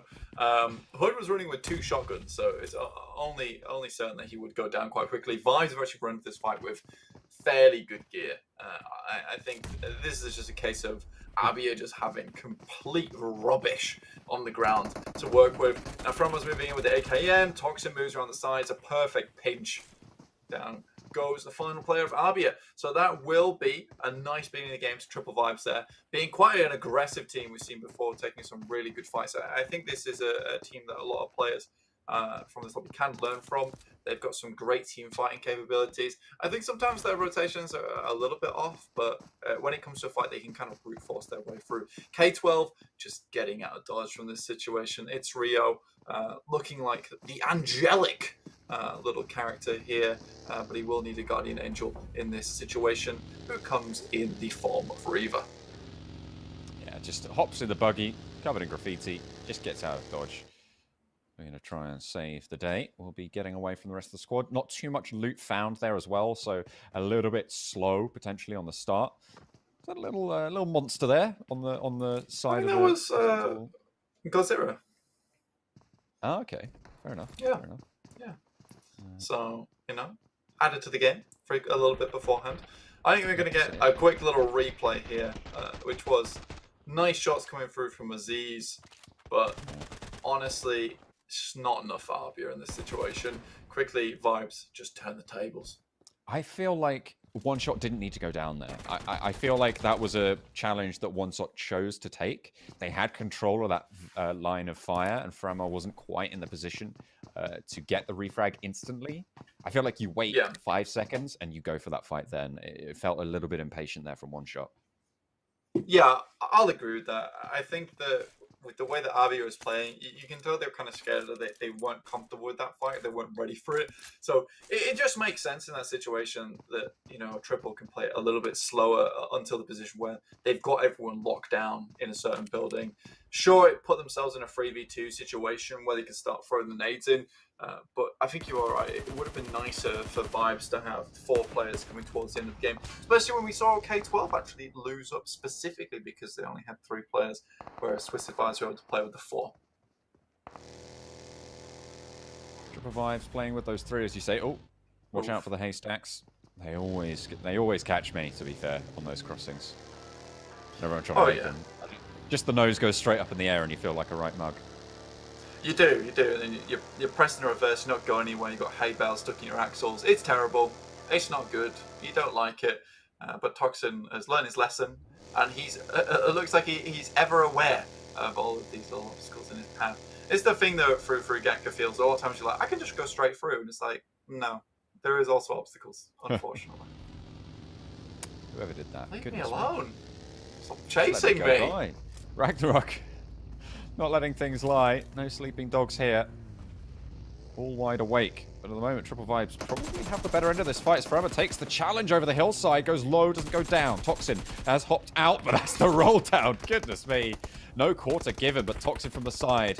Looking to try and pick up the pieces. Spotted out and dealt with. Fate Esports taking the fight with Triple Vibes and coming out smelling of roses here. Azrael last standing. Just tries to get away. Trying to stay alive for a little bit longer. I honestly think the Triple Vibes with the vehicles they had could have just driven away. I don't think they had to take that fight.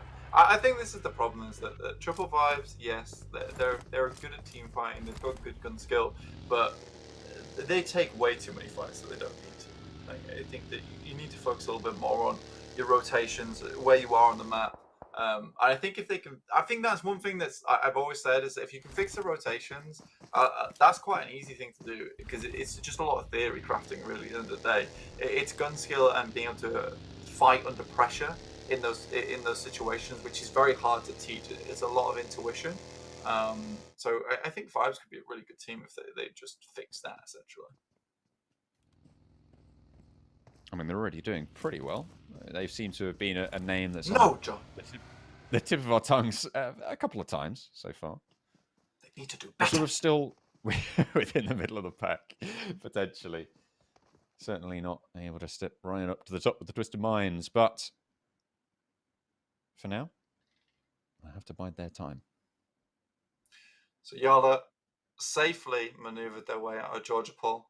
They try and take too many fights now, and this feels very typical of YaLLa. They just like to play very calm towards the beginning of the game and much rather focus on positions on the map. You can see K12 as well as Twisted Minds getting ready to make that cross, and K12 immediately on the vehicles. You're almost certain that you're not heading towards Military Island anymore.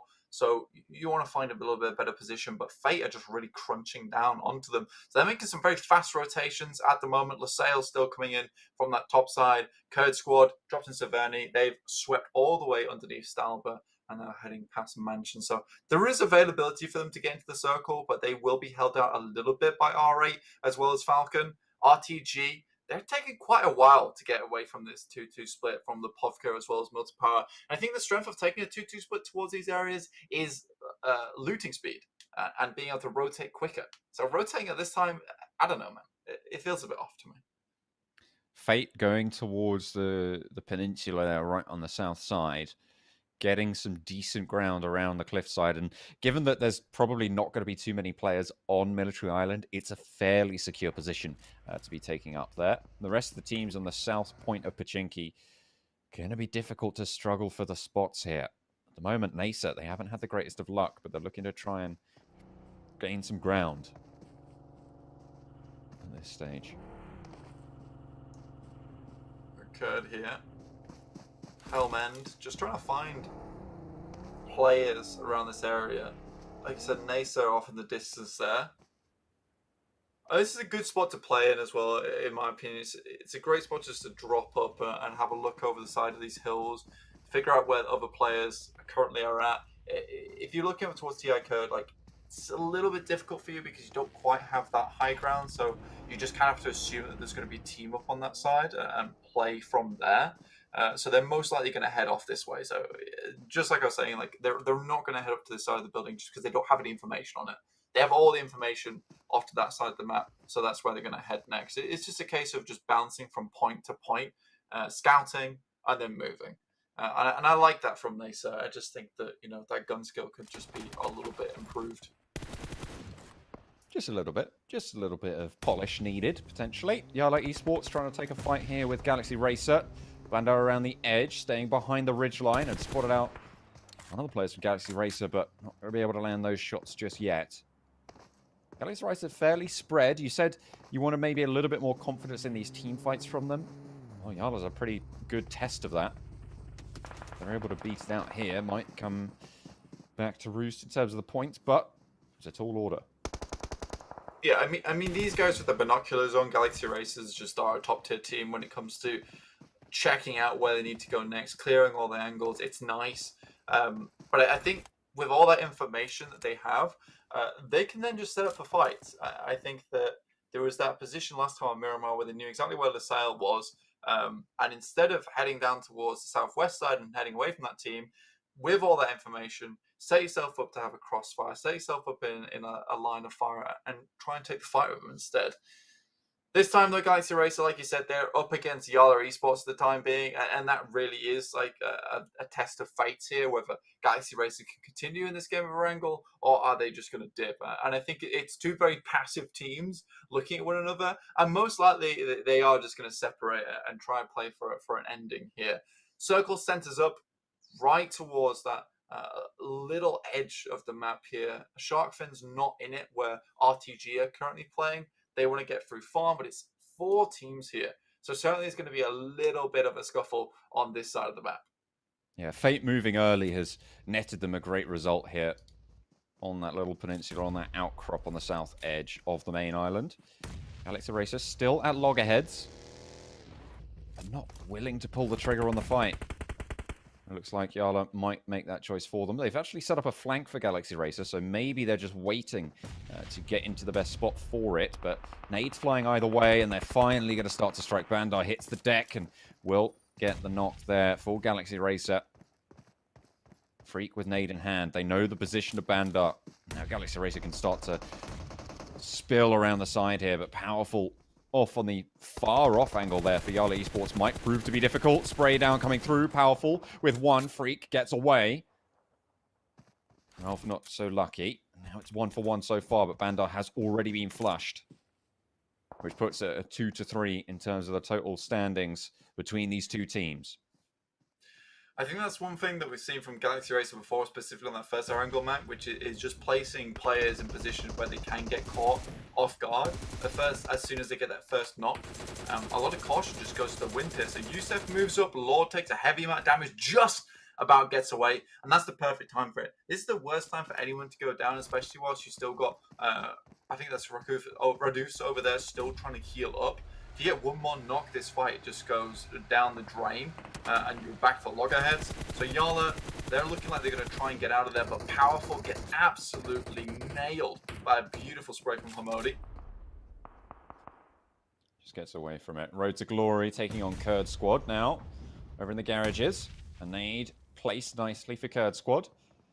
And they're able to find one knock on the side. They're going to use that time. Look at Unknown moving out. It's Aram as well. Moving out, pressuring forwards. Nades over the top, and 2 perfectly placed there.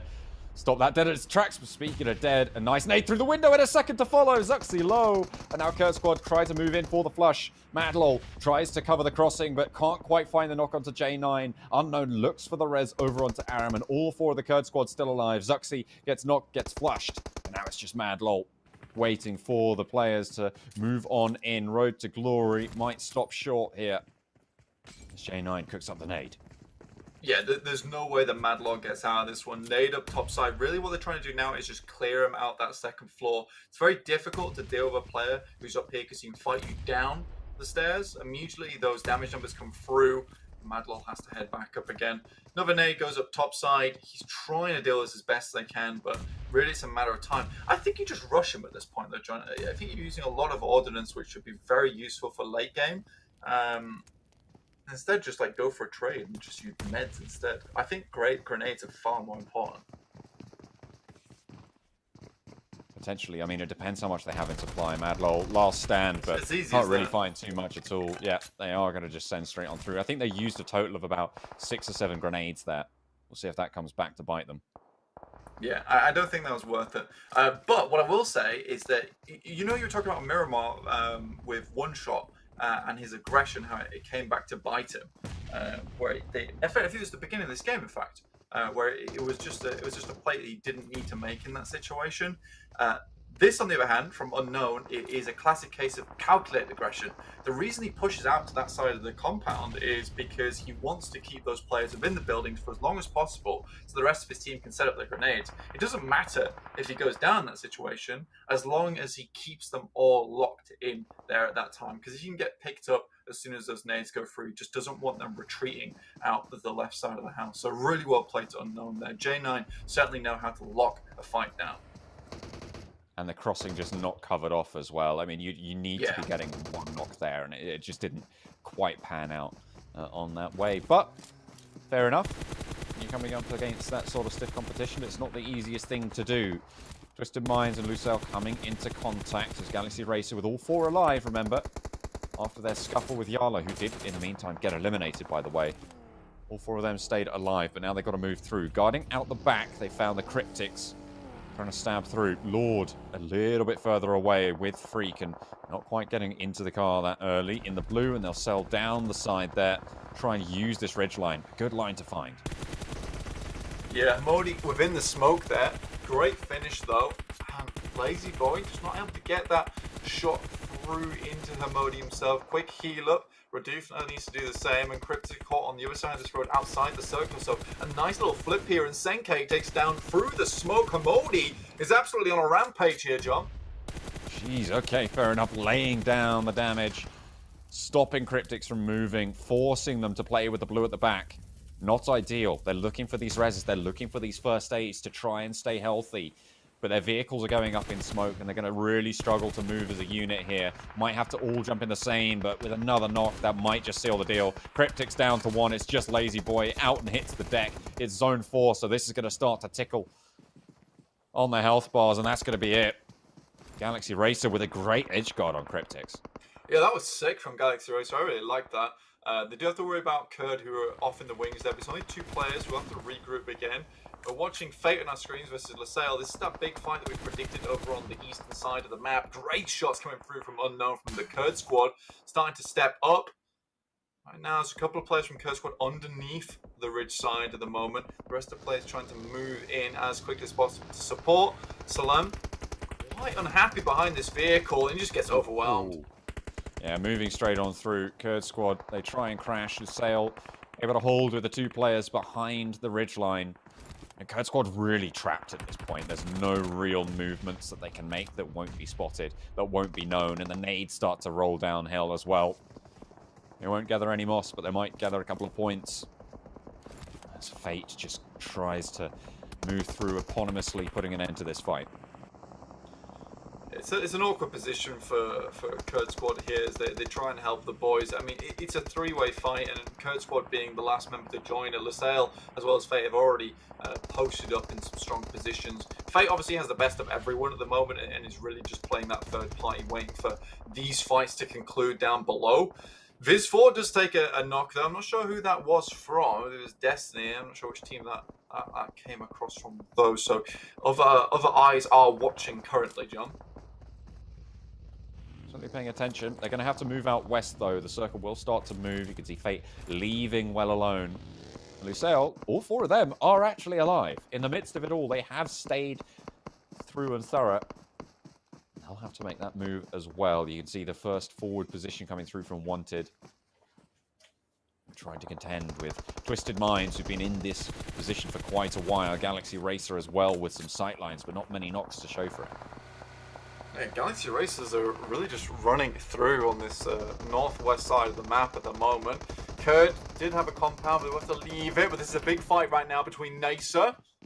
2 players are alive for the squad. They managed to see themselves all the way in against RICO Infinity team. The DP in the sidelines, trying to hop out the window, can't quite get the vault, looks for the spray, but the damage not quite there as crashes after crash comes through. The sail onto Falcons with K12 in the midst of it all as well. RICO Infinity team going down in the fight with NASR, but now Falcons taking on the fight with Lusail around the side. As he will fall, Lusail stick strong together. And last, cooks the nade around the side. Tries to get the damage, but the spray is good there. A lot of damage. Oh my goodness me. A sliver of health left, but tucks back into the building. In the meantime, Galaxy Racer have moved forwards, and NASR have held strong in their longhouse. Nades back and forth. Pitched warfare between the 2 squads. Galaxy Racer just took up residence in the quickest time known to man. Didn't even pack any of their things. They just moved straight in. They're going to get the rest from Amazon as it comes to need it. Raduf, though, trying to look where he can find some of these picks off. Lord quickly just healing back up again. But in the midst of this, Galaxy Racers have found themselves a fantastic spot within the middle of the circle. And it's a crazy third party that they hit up. And it wasn't really even a third party. It was more just a third compound take. To be honest with you, so very, very nicely done. And they're still within the circle now. Twisted Minds over towards that northeast edge at the road. Fate trying to make their way in, but it's just open ground over towards these two buildings. NASR and Galaxy Racers probably not going to be clashing for a little while yet. They'd rather just basically be the two teams holding down these buildings until the end. That would be the ideal situation, especially for NASR, to get some points on the board. I mean, I said I wasn't going to be harsh on them for too long, but if they keep playing like this, I don't think I'm going to have to be. They've got a good position, they fought for it, and they've held it down. Galaxy Racer need to hold off now against Twisted Minds, moving in onto the western longhouse, onto the eastern longhouse, actually, sorry. But in they go, and Freak knocks them down as soon as they step up, swaps out the weapon as well, the AKM in hand, and Destiny goes out through the door and goes down. Freak frags out of his mind. That was a timing of a lifetime there, but NASR, they spotted this. This is a perfect time to third party onto Galaxy Racers. So many of them on the floor. Just Freak alive right now on basically 0 HP. Damn, man is breathing through a mask at the moment, trying to keep himself alive. Just nades keep coming on his position. There is a potential to get all 4 members back up here for Galaxy Racers, but KURD, they're moving in fast. And look at that, there's a team that's actually sweeping around on the northern edge as well to potentially try and play spoiler to whichever team wins this duel. Players not being got up just yet. They're hunkering up in the top balcony. There's no windows really that can be seen there. And they know that NASR aren't really going to try and break out too wide. Fate, they used that opportunity of the chaos to move into the field, and they've got themselves a spot. From the south side, you've got KURD Esports as well, looking to move through. It's RT9. Shots coming through onto them. I mean, they know exactly where the position is. Again, this is one of those areas where you're coming across from the coastal side. It's just open ground to these buildings. It is almost impossible to move through without a smoke train and or vehicles. It is real rough. It's not easy. It's not easy, but then the best things in life, Black, they never are. Shots going down across the field as Galaxy Racer looking to pick those pieces back up together, and it looks like they might have just been able to weather the storm for now. But at what cost? Have they used too many meds? Have they used too much utility to try and get that to happen? In that particular circumstance, this is the position where if you're a player on Galaxy Racer, the best thing that can happen to you is a team rocks up and you win that fight. Because suddenly you have all of their utility dropped into your handbags because all the backpacks are all over the floor. So it's a fantastic situation for them. So they're going to have loot for days, specifically because they were able to hold off that push coming through from Twisted Minds. Now the break needs to come out. Both of those buildings need to be left, and Fate left holding it in the palm of their hand right now for the next circle. Very difficult position to try and vie up against. Oh, I like this from Galaxy Racer. They're going to take the initiative and try and take NASR's building now. They want to clear out the other potential winner in this lobby and hold down all these other players on the open ground. I like this play. It's bold, but if you're feeling it, you're feeling it. And that seems to be the motif of today. Ralph moves in first. Hamodi jumps through the window. They've got 2 people playing backstop at the moment. And NASR, they're scared. They're running straight to the top floor. And you've got iKURD as well, looking to try and crunch on the other side of it.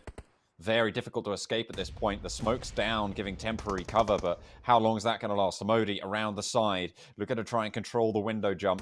Ralph as well, snaking around on the outside as Lord finally makes that break. Freak up and alive, but playing the backstop now, watching for anyone hopping out the back. No one quite making that move just yet. Third-party potential there, and that's some damage found over towards Ali. Not ideal for iKURD, but nice. Keep on going. The first knock goes on through with that nade over towards Hassan. Rez almost immediately, but Freak isn't done. Goes for the fight with Miracle. Hamodi up as well, and in through the window, trying to play the third party, and it's going to work out. Miracle falls, and Hassan and Nabo now left inside, left wondering what the hell happened. Galaxy Racer with incredible push onto this longhouse, making mincemeat of NASR's position. Absolutely, just slipping in and out of the mist here. Nabo's on the run out, hits Lord, but there's a Molotov on top of him. That is so unfortunate. I think that might have come from Lord himself.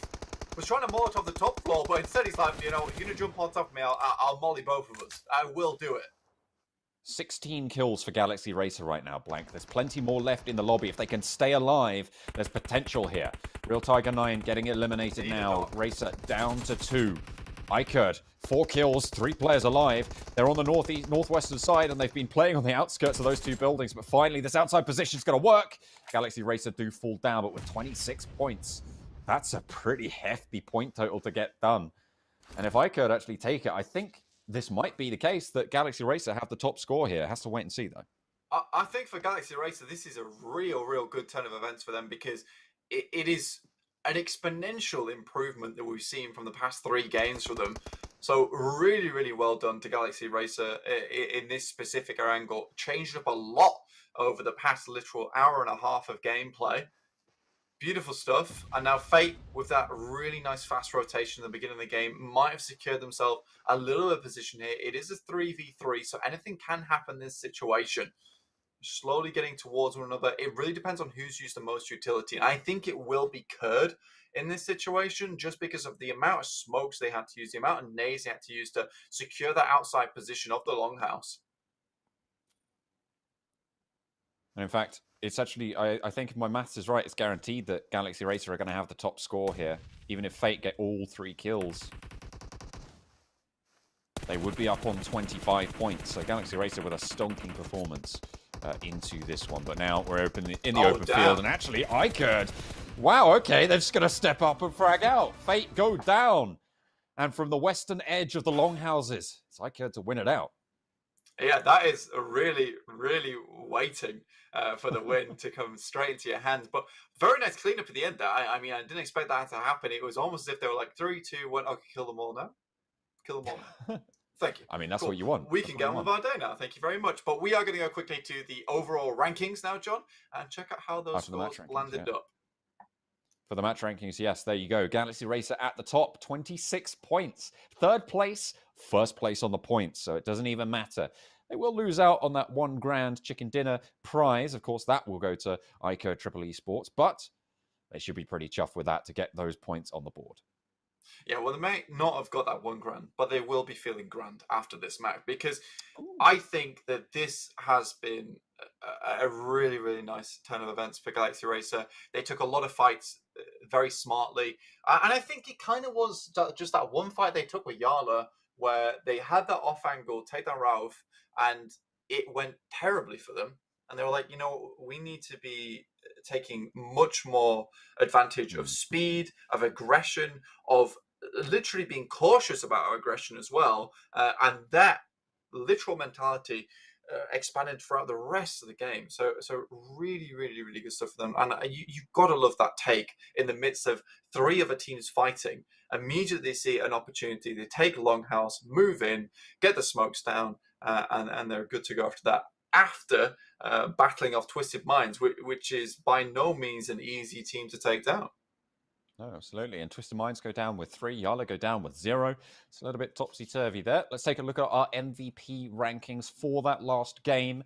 Sat all the way up at the top. It's going to be Hamodi. 4 kills, but 1,000 damage. That is quite the hefty title. And not only that, it's a sweep for Galaxy Racer. It is a sweep, and they 100% deserved for this team as well. It was a beautiful game from start to finish. Really good rotates, and then again, it has felt like, you know, coming from that first Erangel, they have just been changing up their playstyle slowly but surely. But I think they've got the hang of this kind of mentality. You need to change the playstyle as the game progresses, and now they're playing that end game much more smartly because they can get to it so often. Yeah, absolutely. They're managing to get on up there. We're going to take a look at our overall standings now for the Super Weekend.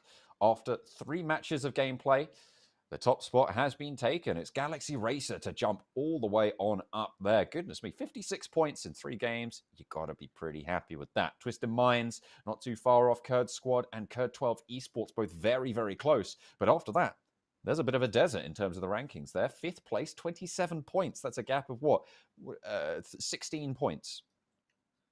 Yeah, it's big. It's really big, John. I think that this jump of 11 points between second and first place is quite big as well for Twisted Minds, who just really weren't able to put that many points up there. Nabro KURD squad. I think that's the important thing is K12, KURD squad, Twisted Minds all didn't have the greatest game, and it allowed Galaxy Racers, who are currently our most consistent team, to just jump up. Not chicken dinners by any means, but they're a full, I think, 4 points ahead of K12 there, who are the second highest placement point team. Onto the second page here, RICO Infinity team down with 17 points, kill points up at 13, so the most on this side of the lobby. So congrats to them, to be honest with you. RICO Infinity team definitely doing some good stuff in the kills department, but the rest of the lobby not doing so great. RTG really suffering down there with just a single point.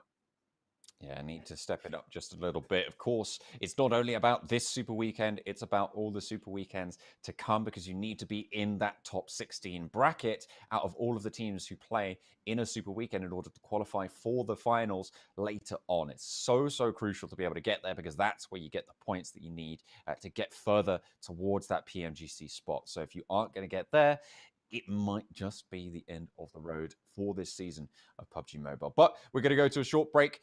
And when we come back, match 4 will be on the card. It's going to be Sanhok. And we'll go straight into the jungle. Bring your machetes. We'll see you there.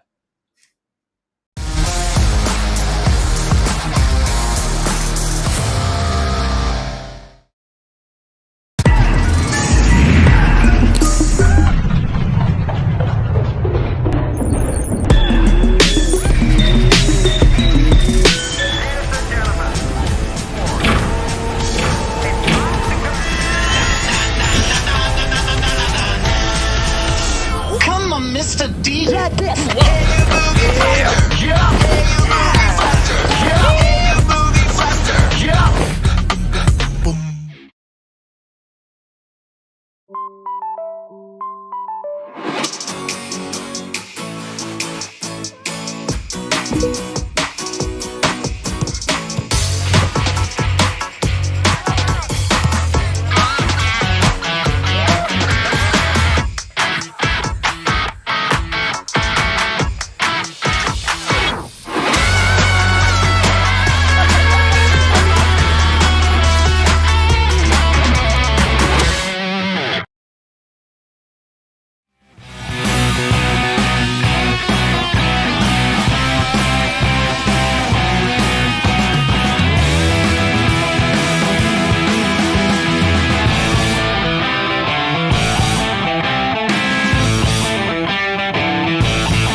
And welcome back. We are going to be going into game number 4. There we are going to be ready with that one coming up. It's going to be Sanhok, of course, Nono Live, PUBG Mobile Pro League 2021 official media partner here in the PMPL Arabia as well. So we're going to be covering it at the moment. Yes. We're into match 4. We've had some good games so far. We've had the top spot just taken. Blank. The action is heating up. Galaxy Racers, you know, they're taking us to the moon and back right now. I think it's been a really good play from them. And if they can continue this kind of trajectory, they're going to have a hell of a slingshot towards those final super weekends. So I'm really excited to see how they continue to play today, purely because I've loved the improvement from them. It's been really good. And I think that if we can continue to see this kind of thing from this team, they're going to be one of the top teams in my book. And it's nice to see Galaxy Racers back on form as well, because we used to see them a lot, and then they kind of fell off a little bit. And now with this new team, the Galaxy Racers fielding, they look very strong. They look very, very strong. Though I'm sure Galaxy Racers got quite a few teams all over the shop at the moment. Yeah, I mean, they've done pretty well so far here. They did qualify for this Super Weekend in 3rd place with 98 points, so 22 points behind YaLLa. So, well, I mean, 3rd place is pretty good. Under the radar, really. Oh, yeah, for sure. Completely, yeah. nobody could have seen Everyone's it coming. thinking about YaLLa. Like, they're Yeah, the big bleep and the squeaks and the creeps. But for in this case, you know, Galaxy Racers, they were just a bit of a whistle. They were D none of the above, and sort of coming in as the ultimate option. Yeah, it's true. Yeah. Anyway, John, are there any of these other teams that you would love to talk about? Oh dear. I kind of want to highlight a little bit KURD 12 Esports. I mean, I sort of spoke about them at the start of today, and the results have been actually fairly solid so far coming into this. And we're going to be taking a look at the teams that are in our tournament right now. You can see. Carry on. Come on, talk us about got a little KURD 12. Bit you know, we just fair got enough. the teams KURD here 12. for you, brother. For you. Okay, all right. But KURD 12, they have had a pretty successful start to proceedings here. They qualified in 4th place. They've been getting some consistent results. I think they came 2nd and 3rd. And in that last game, I think they were out a little bit earlier, but they still put up some pretty decent numbers overall. And as a team that's sort of fresh-faced to this PMPL, great, fantastic stuff to be able to represent for them. Yeah, I 100% agree. I think they've been doing fairly nicely, and I think if you're on a new team coming to these kind of tournaments, sometimes it can be a little bit daunting. But they've come into this tournament kicking, really, and that's great to see. I think we see far too many teams come into this type of thing and just suddenly feel out of depth. I think that if you look back to one of the most out-of-depth teams who just surprised us to the max, is kind of Zeus Esports last year, who had a ridiculous tournament on their hands, and they're forward. They've actually done fantastically well during most of the tournaments they've played in. So if KURD 12 continue doing this way, I can happily see them in most of my future tournaments as well. But right now it's Galaxy Racer, who really feel like me to be the well-rounded team. And I mentioned at the beginning of the day is that adaptation. And to be honest with you, what I feel like is when we watch these games, it's like, you have your first Super Weekend, you think about it, you say to yourself, maybe that went wrong, maybe we can fix this, and maybe we did that wrong on Super Weekend day 2, and then we can fix that next weekend. But Galaxy Racers, like, somehow, in the 5-minute short break that we have between each game, they're in a conference call and suddenly have all the strats, all the tactics, laid out for themselves. To be fair, we have 5 minutes between each game. But if you die earlier than the end of the game, you have a little bit longer, right? But have Galaxy Racers been dying very early in the game? Not really. I mean, to be fair, they've been making it pretty close to the end most times. So fair enough. They're putting consistent results, and they're playing with... Okay, we'll go for 7 minutes, all right? All right, fine. I'll take that. On average, that's okay. They're taking between games. But yeah, no, they've been pretty successful, like you say. And currently, the strongest team in the Super Weekend. Still 3 games only down. There are 15 games total in the Super Weekend, which means we've still got 12 more to play before we find the final scores for this Super Weekend, which of course will roll over to the next Super Weekend and the one after that. So still quite the road ahead of them if they want to race away further into the lead. Oh yeah, I mean, I think for them, we talked a lot about them now, and I think they will continue to do well. I'm disappointed in YaLLa. Honestly, I think they could have done so much better. We are heading straight into our match 4 right now. which will be Sanhok. So a nice little cheeky jungle action on our hands. But yeah, back to YaLLa very quickly. Anyway, back to YaLLa. I genuinely feel like they could do so much better. It's just some strange situations they seem to have getting themselves into recently. Right now, though, straight over the western side of the map. Doesn't matter if we say this every time. Playing path, we couldn't care less about it. On Sanhok, you can get anywhere you want. It's such a small map. Bit rude, but you know, fair enough. I can't disagree. And yeah, most of these positions will be all but accessible. And they'll be moving in to claim that ground very, very shortly. Northwestern Ireland looking quite busy there. At least 4 teams with some presence on that side. Boot camp at the moment. Only 1 team there. YaLLa maybe looking to try and vie for it. They're just circling at the moment. Around the edge. Not really wanting to step all the way in against, I believe that's Twisted Minds in the middle. Yeah, I wouldn't want to play against Twisted Minds either. I think for YaLLa, especially with this current lobby that we've seen where people give space so easily in this lobby, I will admit that. And I think that for YaLLa, you kind of circling boot camp, and if there's someone in it, they're most likely going to leave. NASR, Patika, trying to get up towards KURD squad. I don't think this is a good idea. Man's got an M4. Yeah. Volt trying to pop the shots. Patika with the fists. You've got fists, boys. Leave. trying to cosplay Shang-Chi over here. It's not really going to go too well. Patika goes down. Where's your rings? Volt. Whoa! Okay. Actually meets at the end of the shotty. Okay. All right. Pops off. Right. Satisfying gun noise there. And Volt gets flushed. So does J9 as well. As Hassan picks up the first kill for NASR. All right. Well, you know, that's how you use the DBS, I guess. That worked fantastically well. He's got a huge sight on that thing as well. Yeah, DBS. I mean... I was just going to say, it stands for don't be silly. You're never winning that fight. No, 100%, especially at that range. And he even had the 6x, so if he was further range away, he would have killed him anyway, because everybody knows that the 6x increases the range of the shotgun. It's true. It's true. Try it in your games, guys. I promise it'll go really well for you. Oh, yeah. So well. So well. The best amount of well. So well, you'll at me angrily on Twitter, I reckon. Oh, yeah. With how well it's gone, obviously. Absolutely. So Twisted Minds here in boot camp, just looting up. Great position a lot of times to get some damn good loot on board. Again, if people just give these positions so easily, usually what we tend to see is teams at least playing, I think, just to the west of boot camp, because there's a small little outpost which is fairly lootable. But not only that, it gives you loads of time to gather info on boot camp, where they're going, and a lot of times you can cut them off. So to me, it's weird that no one's holding that at the moment. Again, Sanhok is a lot of madness, but you know there is method to the madness at the end of the day. I think there's a lot of meta positions that can be taken up during this game, especially in the very beginning moments where the circle does not constrict for quite some time. You've got a little bit of time to just scout out, get some info, and I feel like Sanhok, yeah, it's going to be that map where you want to do it. So, Real Tiger 9 at the moment, no one too close to these guys. And they're just sorting Real Tiger 9. Oh yeah, getting the buggy on board as well. Got to be moving fast through the jungle here. I'm going to try and get a position early. Okay, fair enough. This is a great spray as well, actually. I was like, damn, that's nuts. And then... Goodness me. Oh, it's been jiggle peaked. Wow.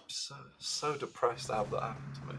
You hate to love to see it, really. You hate to love to see it. It's one of those things that when it happens in your game, it just feels like such a downer, really, because you just get immediately taken from the game. And you're like, what just hit me? I saw him for a fraction of a second, now I'm dead. And it's not even a case like you get punched to death, it's just bang, bang, back to lobby. Okay. Cool. Thou hast been clarted, my friend. Yeah, massively clarted. Yeah. Sad news.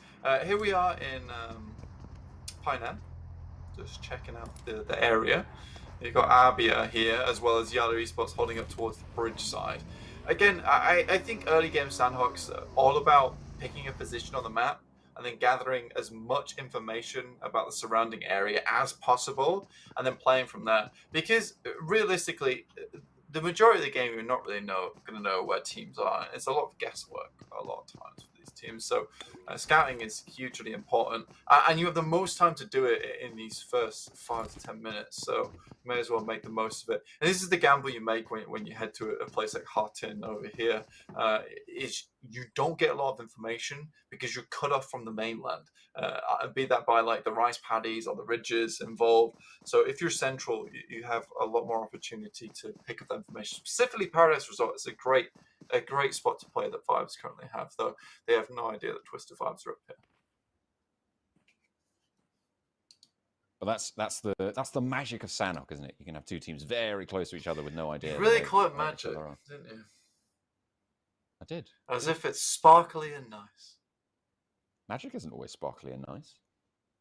True, actually true. Yeah, no, you're not wrong. You're not wrong. I'm playing some real-time D&D recently, and that was not good. Oh, not fun. Wait, real time? I'll have to talk to you about that afterwards because that sounds interesting. But NASR at the moment on the hillside getting laid bare by Road to Glory, who do in fact need to step up themselves, and they're holding off, to be fair, as well. On the opposite side against iKURD, YaLLa Esports, and not going to have too much luck there as the Helmend will put an end to the push. Road to Glory losing a player close. Flushes coming through, and Road to Glory double their point score on the weekend so far with another kill.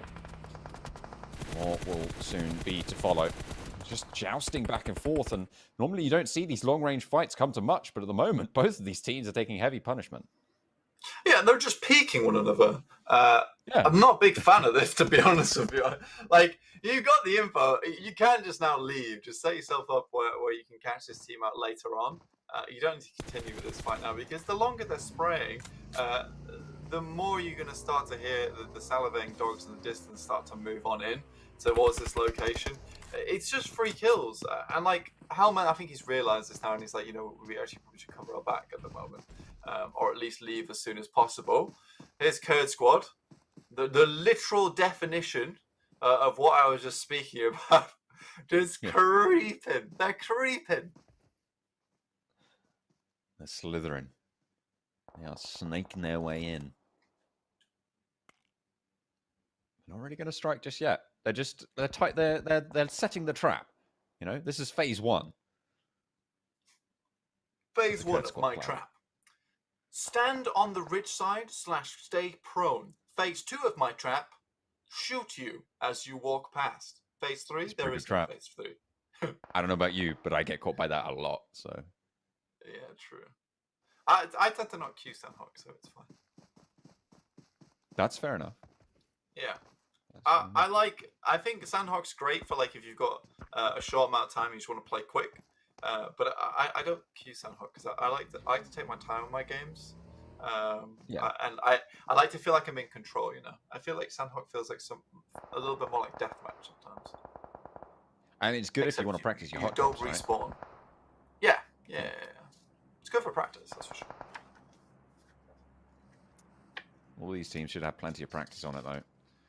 And they'll be playing I'm not fairly smart as seriously. these guys. No, for sure. Wow. That's hurtful. Only I'm allowed to say that about myself. It's cruel. Have you ever been insulted by immediate agreement with a statement that you've just made? Because I have now, yes. Jesus. It was look at that. Brutal as well. Over in the northern side, it's Cryptics playing in the blue. We've seen this strat before, haven't we, Blank? We have, yeah. We don't talk about them, though. we don't talk about that team. I feel like that was in Western Europe, right? And then literally everyone started doing it because they thought it was really cool. And it was just really bad. It sort of got you worked for so long. It got you like 8 points reliably. I think it got people 8 points reliably in that tournament. Fair enough. In that specific lobby. Maybe it's not going to work out here. Maybe they're just biding their time. Maybe they'll sail on in due course. But look at that. KURD squad lose another player, and they're down to 1 early. No, I'd like to see it happen, though. I would love to see it work again. Because I always want to be proven wrong in these situations. Like I feel like it's a terrible player, personally. Yeah. I really don't like it. The Blue Man Group needs to ride again. We'll see if they're. It really does. It really does. See if that's going to come through. I haven't seen any botations so far on this map as well. All land-based warfare. There's NASR. Yeah. They've taken a knock, but they'll be able to get that res. It's at range, so they're fine for now. They have cover. They do. Again, you don't really need to peek this right now. This is fine. You just wait it out there. They've got to come across the river at some point, and so you can take those shots in. Venom clearly knows that Nabo's peeking.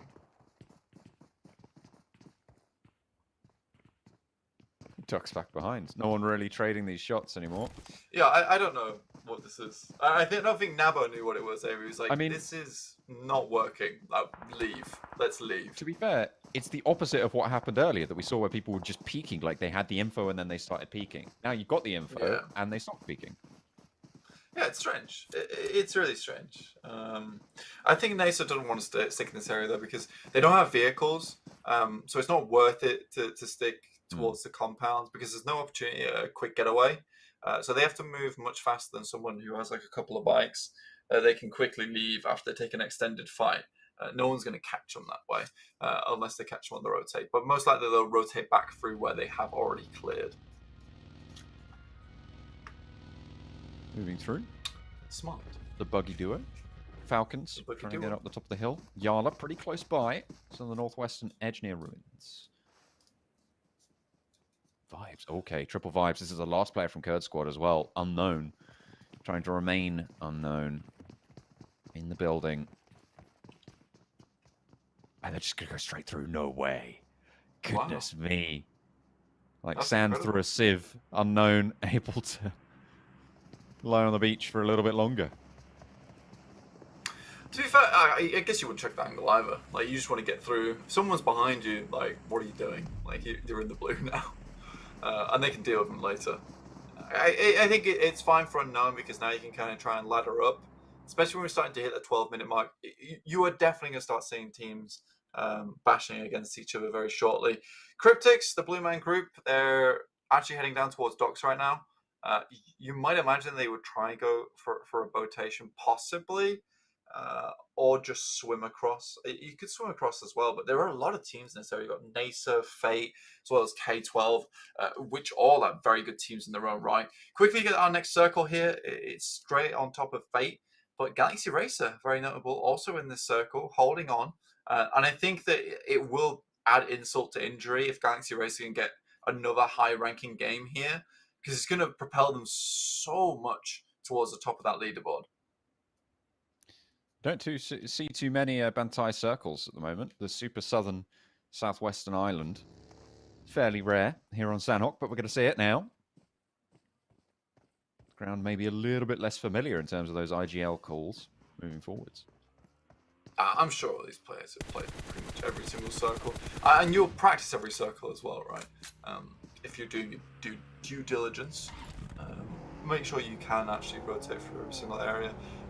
Sanhok specifically, because you need to know where your scouting grounds are. But you are right, we hardly ever see any Bantai games, so a competitive play at least, it will be a first time for quite a few people. First airdrop collected by Last. That was quite a confusing flash up, but it was the player Last from the Falcons team who was getting that first airdrop. Okay, fair enough. That makes more sense. No, first airdrop just for him. Yeah, okay, yeah. Yeah. Fair enough. Triple vibes with just iShot will get taken down. And iKURD Triple Esports win the triple fight. They do.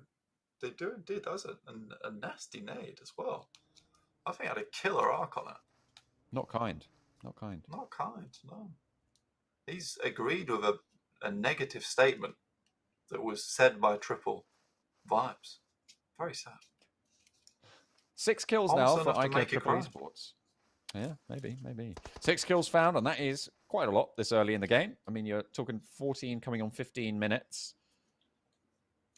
Already racking up that 6-pointer, but they're down to 2, and they were right on the edge of the circle, so it might be pretty tricky to keep on going. At the moment, though, YaLLa had a heavy fire coming through as well from Real Tiger 9. Up the hillside. One player left standing, and it's just B7 up onto the boulder.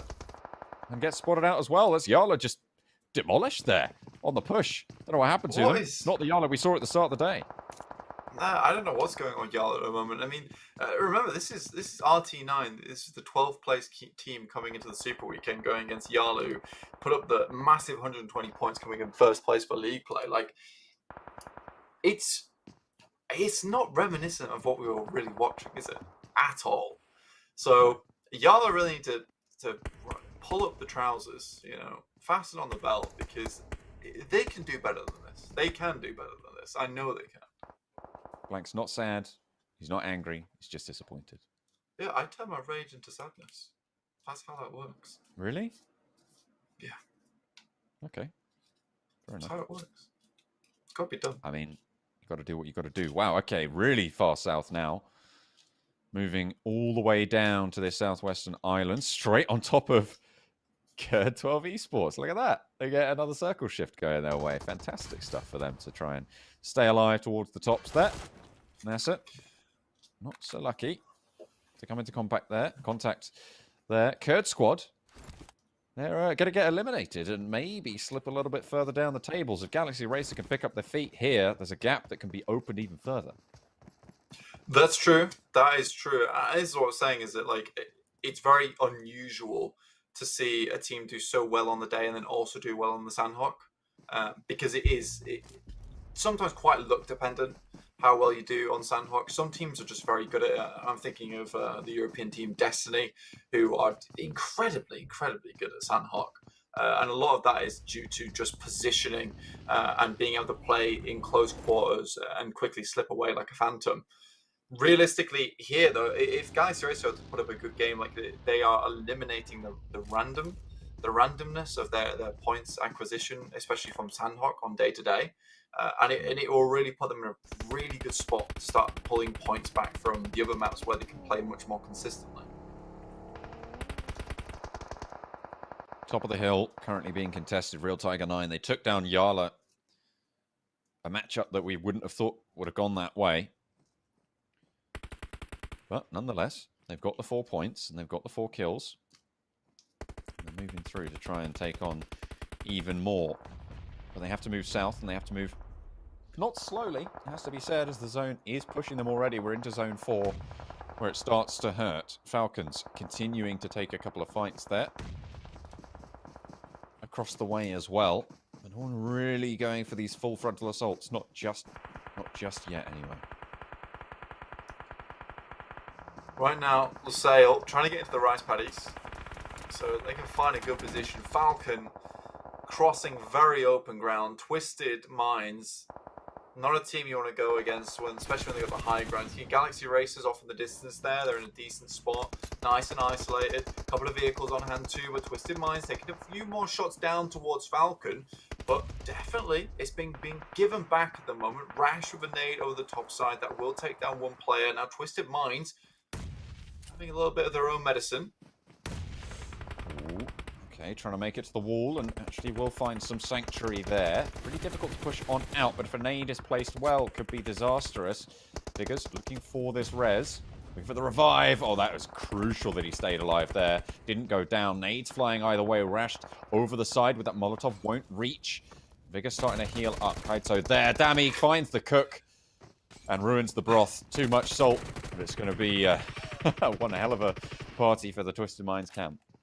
Oh, yeah. I mean, realistically, Twisted Minds, they understand what's going on with Rash, and they put the straitjacket on him there in that situation. Like, if you're going to continue to pop grenades, then we are just going to rush you mid pulling out the pin. So good stuff from Twisted Minds to take advantage of that situation. They want to stay behind these spots though, because Lusail in the distance, as well as Galaxy Racers, can take pot shots. There's some very long shots coming out from Galaxy Racers onto Kaito, as well as the rest of the team. Vigors gets knocked too. Goodness me. Galaxy Racers got a really good read around this map at the moment, and they've got a very fantastic compound to play with going forward. Moving through as well, RICO Infinity team find the back of Fate. And immediately have to be on the swivel. There's a player behind them. There's only Lathe to worry about from Fate. On the eastern side, it looks like RICO Infinity Team have the pretty dominant position to be getting on with. But in the middle, it's Galaxy Racer holding it out. Cryptics eliminated on the south, and this south side is really where it's all going to start to pop off. Falcons around the edge with that Groza. It's so heavy on those hits. But Last tries to leap over the wall, and Galaxy Racer salts. They have, sorry, just Galaxy Racer go for the shots, and we'll be able to find Last. Yeah, it's KWT just on the floor now. Galaxy Racer taking massive control of this game at the moment. They've got a 2-2 split here, watching all the angles, and realistically, they have the only compounds available towards this circle. It's right on the edge, though, at the moment. R8T just looking to crest over here, find some shots themselves. I believe that's Tiger going down now. Lusail as well out of the game. K12 also holding down their compound. It's just right on the edge at the moment. Hellman throws a grenade. RIT's having none of it. He gets out of dodge quickly. Sharpish, no bother. Around the side, RICO Infinity Team, 3 players on the northern side. KURD Esports down the bottom with 3. Playing the only other compound. The hillsides. Oh, goodness me. Oh, that snuck up on me. me. Oh, good. Oh, I'm allergic to tense situations. Thank you very much, production, for that. It just blessed me in my ear. What a charmer. But looks like iKURD Esports finally go down. A lot of points earned for them on this game, however, with the kills they were able to rack up earlier. It's true. 6 kills on the board for Galaxy Racers 2. You've got K12 on the top side. You need to get aimbot over towards them as well, but now in comes the circle. Great push out from Galaxy Racer as well. 2 players are already in the circle. Freak so low, so is Law. This is very lucky that these players are even still alive. K12 starting to throw the nades themselves. The heavy ordnance coming through over the top. Not quite close enough, but it keeps these players at bay for the time being. Vehicle still in hand for Galaxy Racers. That is a dirty nade coming over the top from Galaxy Racers themselves. Jeez Louise. Another one as well to be sent over towards the position here from RICO. Oh dear, and that's really the only viable option to go for a fight if Galaxy Racer want to try and crest here, and will step up, try and go for the UMP spray, but swaps over to the M4 after not really hitting too much. Looks for the reload, and heals came through for Fidan now. So they've regrouped slightly. Not in this next zone, however, and they'll have to move. They'll have to leave this bastion. 2 players alive for KURD Esports. On the other side of this hill, Galaxy Racer in the driving seat. That they are at the moment. Starting to press on the gas now. Cresting over the top side. They just need a little bit more fuel to finish out this game. Question is, will it be quite enough? They do have a fair few players. It's 4 players versus 2-2, and right now it feels like K12 is just looking for that second place spot. If they get rid of the 2 players from R8T, they will secure this, but right now this game is firmly in the hands of Galaxy Racers. RICO Infinity Team trying to sneak past the nades, and a nade from Galaxy Racers finds one from KURD Esports. Up the top they go, and they're really starting to put the pressure on now. All 4 of them moving, 1 per level, and they can just sweep around the side of this hillside, but they don't even need to do that just yet. They've got control of the remaining portions of the zone. River hops up to knee and tries to go for the res, has cover. Fidan more worried about Galaxy Racers' position, and they're both back on up. This will be their first chicken dinner of the day as well. Really secure them a heavy position towards the top side, especially with the 8 kills they currently have. They'd love to close out these 2 teams themselves too, so that would drop them up to 12 total. 27 points overall. That's 1 down. Hamodi hits a beautiful shot. That's a flush as well. Now they just want to clear out the other player. That's a NAS going down, so they won't have that kill. Cresting over the top side, John, now. Only 1 player left standing. It's K12 Esports to go down in second, and Galaxy Racer take another here. They didn't manage to get the chicken dinner last time. They were top of the points. This time around, they'll get both, and that $1,000 to boot, getting those 10 kills. I think it might have gone up to 11 right at the end there. Fantastic showing coming through from Galaxy Racer towards the end, and they're just going to be able to take that one home. But again, it's the KURD Esports charm. They're going to keep on going through towards these final circles. I mean, they really eke it out towards the end there. We're going to take a quick do. look at the match rankings, see what exactly those points did actually hit up. So good stuff from K12, beautiful stuff from Galaxy Racers. Honestly, the fact that we were able to kind of call that they were in a winning position so early in that game really speaks confidence and really speaks levels to me as well, because I am confident in that team. However, K12, yes, we cannot ignore this team. I think Galaxy Racer, we can kind of put them aside for a little bit of time because we know they're doing well right now, and that deserves all the praise in the world. But let's take a look at the other teams who are starting to step up too. So you had RT9, Real Tiger 9, actually having a pretty decent game, very balanced as well, 8 placement points to 8 kill points, and also we had the Triple Esports squad there with 10 kills that game. Jeez Louise, good stuff from them. They were really running it down. Yeah, and they got 4 placement points as well, 14 points, a great result, and that's a pretty solid top 5 there. And to me, that is a pretty Sanhok first page, if it does come down to it. And then the second page here, notable entrance towards the bottom, YaLLa and KURD squad, both of whom we expected maybe a little bit more from. And YaLLa really starting to slip on the day's performance. Do you know who I expected a lot more from as well?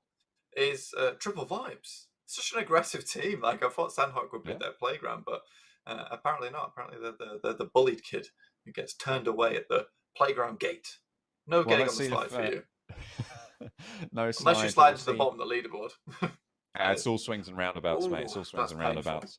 But we're going to take a look at the MVP board. It's going to be another clean sweep for Galaxy Racer. Maybe 1 or 2, but oh, look at that. A little bit of a spoiler there coming through from Helmend. But the most of it is going to be Galaxy Racer over on the top with 5 and 4 for Freak and Hamodi apiece. Yeah, good stuff from Galaxy Racer again. 2 players in here. You got Helmen there from iKURD. So good stuff. He's got the PUBG mobile flag as well. He's like, look, I am on this page. Don't you worry, guys. We are still here. He's holding the gun a bit weird, in my opinion, to be honest. Holding it by the barrel. I think that's a little bit dangerous. But you know who else is dangerous? Is Galaxy Racer. We can continue with this team doing well. You know what? If you're gonna use a gun when it runs out of bullets, you got to swing it by something. Use it as a bat. Yeah. I mean, you know, needs must. Needs must.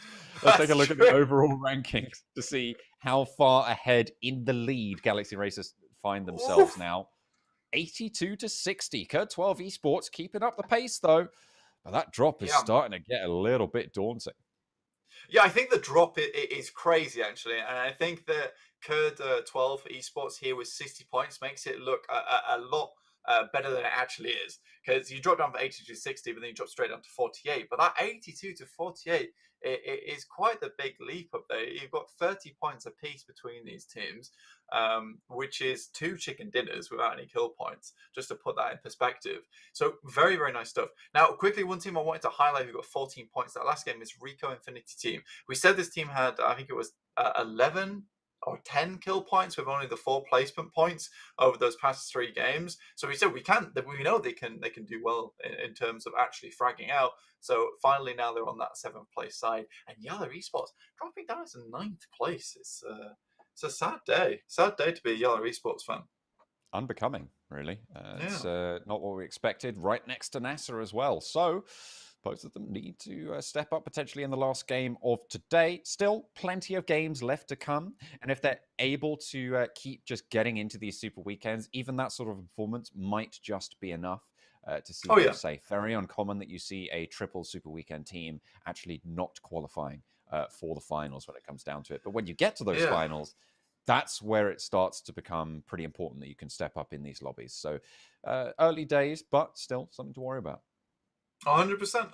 I think we can get to those grand finals nice and easy. But Galaxy Racers, I said they were feeling grand last game. Now they have that 1 grand on board, and we can go to a quick break and see if they can drop themselves another 1 grand with another winner chicken dinner. So we'll see you guys very shortly.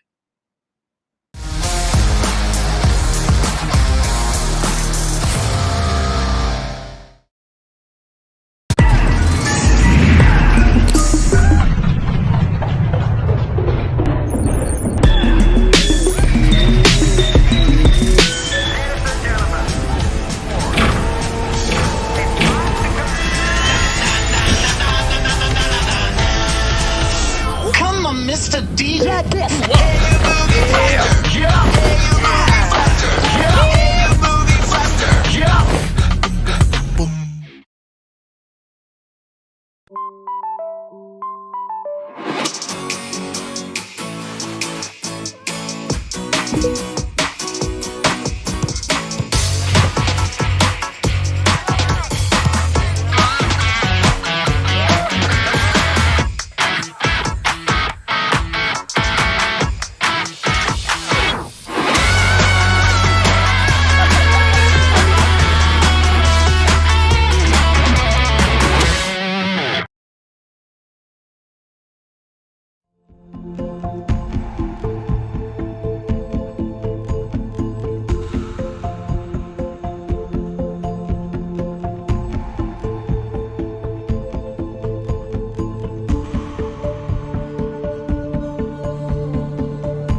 Royale Pass version. Royale Pass month now available. So what's changed with RPM?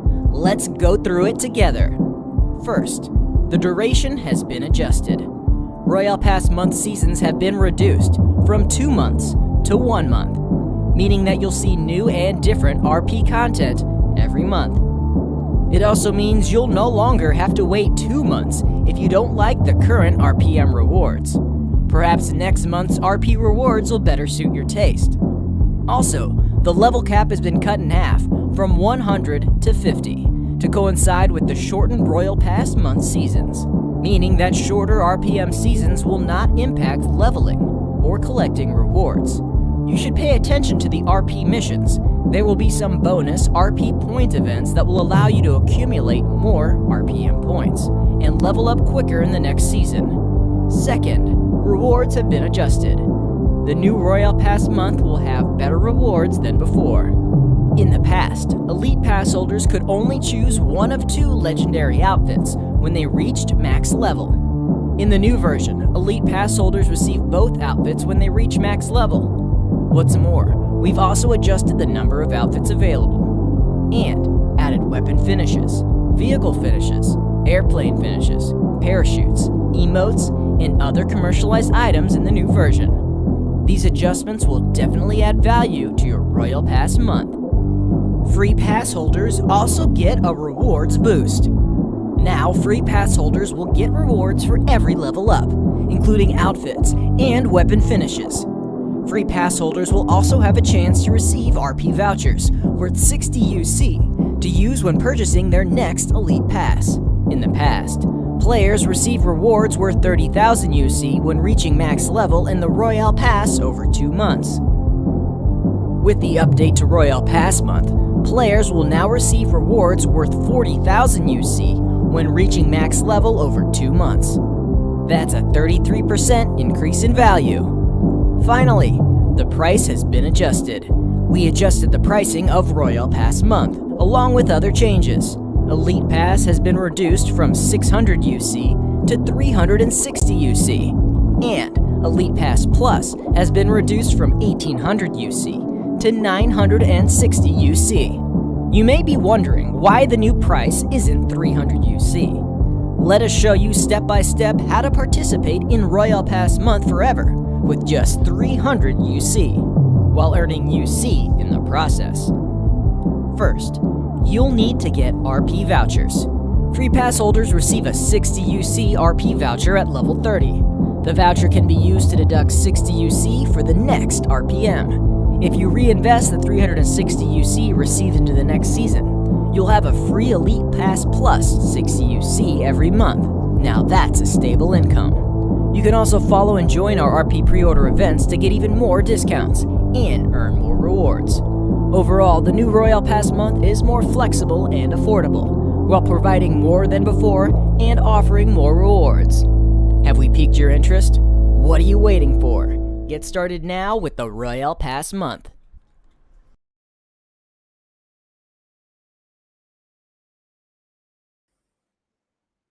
Hello and welcome back to the last game of the day here for the first day of Super Weekend. My name is John Allen. With me is Blank. We're going to be getting back into Erangel. Blank, you excited to be here? You feeling pretty good still? I ask you that almost every time, but are you still excited? Oh, it's a hard question, but I would say that I'm extremely excited to be here. As always, we're on the PMPL Arabia stream. We're covering the English side of things, and I hope you're happy to have us here. Not so much for John, my friend over here. He's a bit of an annoyance, he can be at times, but it's okay. We'll get through this together, guys. We'll get through this together. But he looks so upset. I'm joking, John. It's a joke. It's a joke. No, it's fine. I'll go. Oh, God. Oh God, no! Don't make me on single cam. Please don't do that. But yeah, it's fine. We're here. We're chilling. We're getting ready for Erangel next. So it's happy. Oh no, he's actually been. It's just me and myself. Where's John? I can't hear him. I can't. Oh, it's what? I don't know what you. Oh, hang on a minute. It's the John Allen single cam as well. Goodness me. Well, there you go. Blank's been cut from this minute of the broadcast, and we'll be talking about me, of course, was my favorite subject to talk Oh, about. thank the He's Lord. No more being cut John. off. Oh, that's unfortunate. Oh well. Unfortunate, guys. Sorry. Unlucky.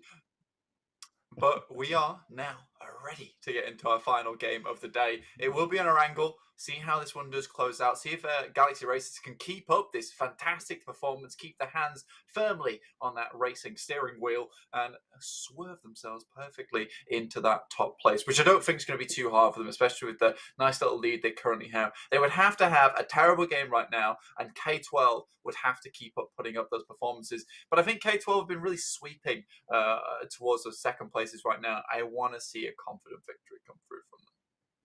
Yeah, it's the sort of thing that you need to sort of prove to be able to step up when you want to play towards the top. You can't just hide in sheds. You can't let the circles come to you. You've got to sometimes take fate into your own hands. And I feel like that's what you were saying that Galaxy Racer were doing in the last couple of games. We've got one more to play today, and we're going to be heading over to Erangel for the final game of the day. Obviously, looking for the shots there with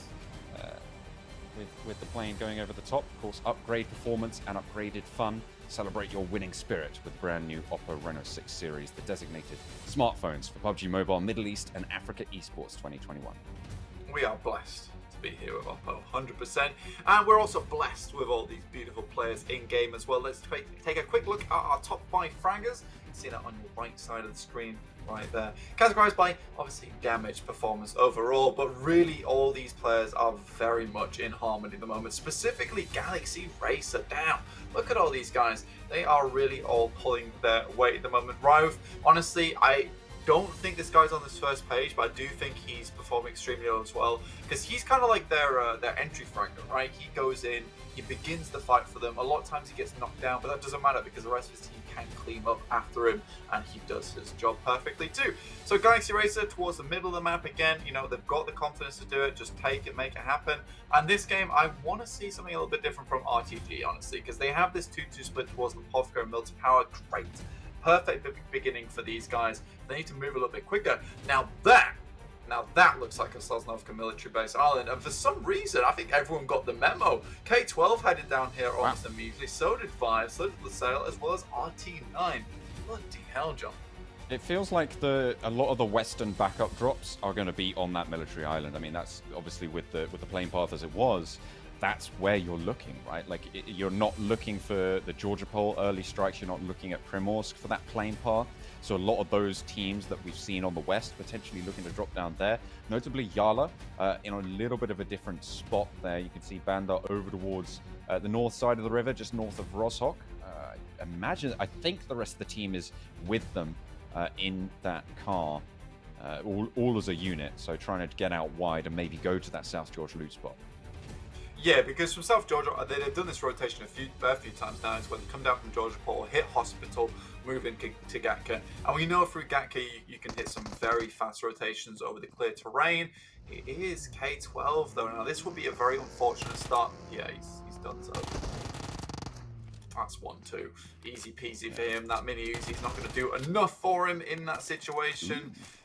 It's a small gun, but it does a lot of damage. And the DBS to seal the deal as well. Final nail there for Triple Vibes to be able to pick up that first kill early on the card. So KURD 12 Esports down a player. Hopefully they'll still be able to roll those dice well and come up looking sixes. That's the hope. Double sixes, hit your 12. Make sure you get to the end. That's the sky, mate. Jigsaw's like, I'm going to aim down sights. Christ alive, and burn my retinas out in the situation. Twisted, mines though off in the distance. Jigsaw, the M249 can do some real hurt. Destiny's not in a great spot. That is a spray down and a half. If he misses it, I'll be greatly up. Greatly put out. Yeah, it's not easy, is it? Yeah. No. Well, I mean, it is. But it's not easy to miss that shot. So... Oh well. Hey, he makes it happen. Whatever it is. He makes it happen. Great stuff from Jigsaw. Allows Destiny to live with his life intact. And you know, that's real sportsmanship if ever I saw.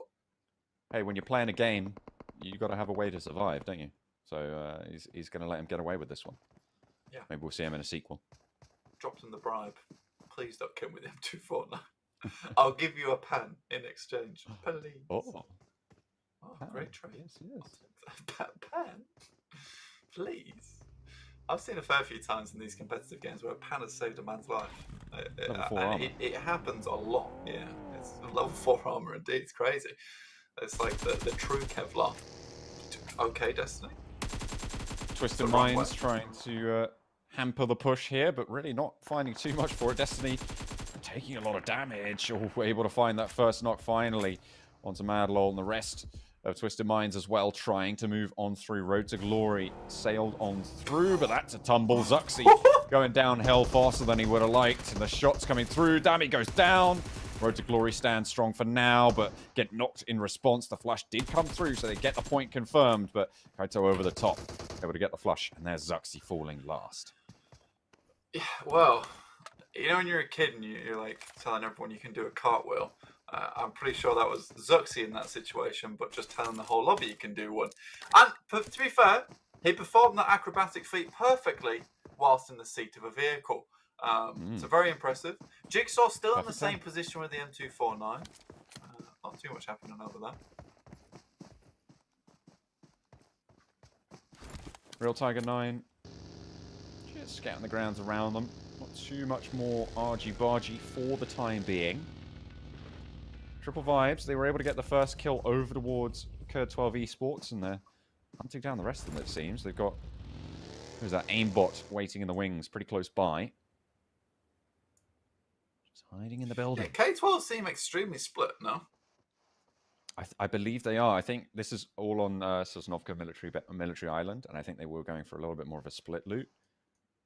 But everyone else went here as well. Yeah. To be fair, that would really catch me off guard as well. It's Sosnovka military first time on the circle, right? And you're K12, you're expecting people to be making late drops, but suddenly there's 4 people dropping at the same time in your location. I do think that if you're K12, you're just trying to pick up all the vehicles in the area as soon as possible, so you do that with the split drop. But in this situation, they've had a load of aggressors suddenly upon their rank, so I think that's very unfortunate for K12, and I can forgive them for this. I can. The pickup coming through for the Twisted Minds team. Hopefully trying to forgive their transgressions as well. They have lost a player on that crossing, but they managed to get across, and that is no easy feat on such a heavy military circle to be able to get across like that. No, it's really not. And especially when there's so many people already here. Like, most of the time when you're rotating through into Sosnovka, you're expecting 1 or 2 teams to be in this location. Mostly posted up towards Forest on the eastern side, as well as there's a gas station just outside on the west side that you can head up towards. So realistically, it's very difficult to get onto this island now because there are already so many teams here, have already looted up nice and easy. NASR on the road now. Oh, Galaxy Racer taking a fight with Triple Vibes. Galaxy Racer looking to try and hold out towards the top, but if they go down early, could be a chance for KURD 12 Esports to step up just a little bit further, but still a tall order. Galaxy Racer not going to go down without a fight. I shot close and personal, able to get the spray down. And there's Ralph with the off angle, doing a lot of work for the team, and I believe it's just Azrael now standing. Not really any chance to get back there. Hamady. Oh, Hamady. Trying to get the cross. We'll be able to find it, and the reses should be able to come through. Nicely found. And Galaxy Racer stands strong. God, that's a wee woo and a half from the ambulance coming through from Hamady. I mean, it was very dangerous. Very, very dangerous, but it is going to allow Galaxy Racers to get all 4 members back up on their feet. And with Azrael being so far away, it's unlikely that he's going to be able to help the rest of his team here. Really, really good stuff from Hamady. I think that's one of those instantaneous decisions that you have to make. It's like, if I can get to the rest of my team, pick them up, like, we're going to have a much better chance here. The fact that they're running it down onto Azrael, they really don't want him to be here in the situation, especially on Sosnovka Military Island. There's not a lot of... It's like sharks circling a body. Jesus. It really was, isn't it?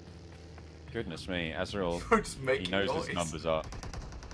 He knows his numbers up. There's other fights going on over towards the military island, but Galaxy Racer want to just pick up this final kill. Through the door, check the angle. Hamadi, no! Will go down, but the game just give it away. Gets flushed. That's pretty big, actually, for Ezreal. And doesn't go down. Doesn't take a lick of damage for it. Moves in towards the kitchen. Goes for the spray. Knows there's a player inside and swaps out the weapons. Jumps around up onto the counter, but gets served and will go down. Finally getting that elimination through. Triple Vibes will fall. In the meantime, Twisted Minds in a fight down on the military base with Fate. Yeah, that's really unfortunate there. I do think Hamodi should have checked that angle realistically, because you know he's in that compound, right? It's like, it's class. Oh, wow. We got a full animation of that explosion right there in our faces, but yeah, it was really Destiny to take the hurt on that one. Fate here. Fate's been consistently pretty damn good as a team overall. Been pretty happy with them. That's YaLLa going down the distance as well versus KURD. You can see that on your screen, just in your bottom right. Now you can see it fully on your screen. Love to see it. YaLLa, 2 players down at the moment. iKURD, Triple Esports looking to take the fight. 3 of them alive. Rez is not going to be available there. Yusuf a little bit too slow, and the nade was able to confirm it. Now YaLLa trying to regroup. They do have the advantage of playing against 1-player split in Caliga. If they can take that fight, isolate it, find that angle, great. But look at this. iKURD Triple Esports, this is a really nice heads-up regroup. They just want to disengage, regroup, find the shots. They know they've got the flush, and now they've got the kills as well coming on through. Yusuf low. And it's all coming apart for YaLLa. They're out in the blue. Yeah, there's so many vehicles around this guy as well. He just has to bucket. Heads to the next one. Good sprays back onto the side of Caliga. So he will have to drop backwards, drop a bandage or 2. Doesn't want to use those first aid kits yet. He knows he's going to need the rest for as he goes into the circle itself. But yeah, YaLLa's in an awkward spot. That's a great angle taken by S-Rod there. Hits onto Powerful. Yusuf peeking through the window at the moment, but you just don't think that Yusuf is getting out of this situation. And they're going to push it as well with that smoke. Looks like they need to try and break away, but 1 player standing for YaLLa. Into 3. Powerful. Maybe looking to res. No, they think better of it. They hear the cars around the side, and that's going to be the final nail. YaLLa go down yet again pretty early. Eliminated. Out of the day. Only 1 point on this game to be found. And at the end of their day, really lacking the glory that we were expecting for them. Yeah, I mean, some days you just don't have a great day, and that's all there is to it. So, bad news bears, they're coming through for YaLLa. I think that some days you're just not on form, unfortunately. And yeah. I think today it's not YaLLa's day. 25 points, though, does put you fair behind the pack leaders in Racer with 86. Then again, the rest of the players towards the top of the tables aren't faring so well either. In 6th place at only 38 points. Next circle centers right up on Sosnovka military base towards that coastal side. So RT9 pretty happy with this one. They can play from that area fairly easily. That's just Twisted Minds Kaito. Stuck in this building. All but done for. Goes to the fight. Can't get it done. I mean, fair enough. 2 players turn the corner. You're going to know about it. Fate able to get the flush, and Twisted Minds got eliminated. This is pretty good news for KURD 12 Esports. And not only that, it's for Galaxy Racer as well. To try and keep on going. The teams around them, the threats, not doing so hot right now. Really. KURD Squad, a team we haven't seen too much in the recent hour or so. I think they're a really good one.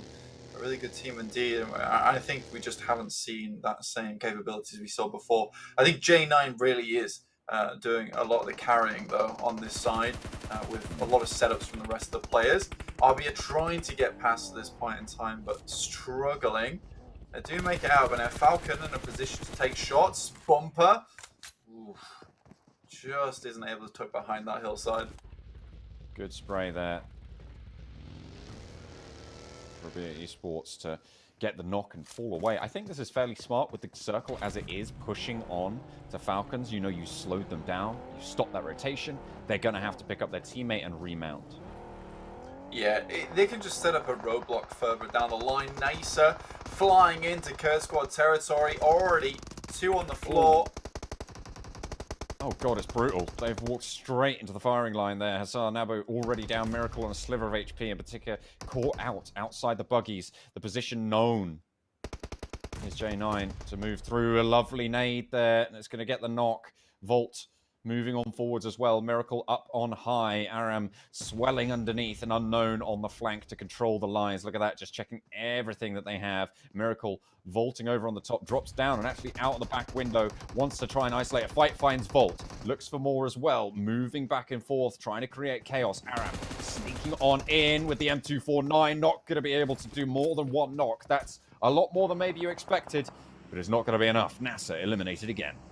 I think that's one thing that I will 100% praise these Arabian teams, honestly, because honestly, it is crazy in PMPL Arabia the amount of teams here that are trading one another very effectively. We aren't seeing any of these situations where teams put themselves in a place where they could get 1v4, because we've seen it happen before, but here everyone's very smart about it. No one plays as a single member. These are very much teams. And they are band of brothers, really. It's great. It's great to see. I don't see it very often, actually. The harrying of the Falcons continues as ABIAH Esports lob those nades in. They're all nice and healthy, and those nades just slow Falcons down so many times. Look at the knocks coming through. Look at the booms being dealt on out.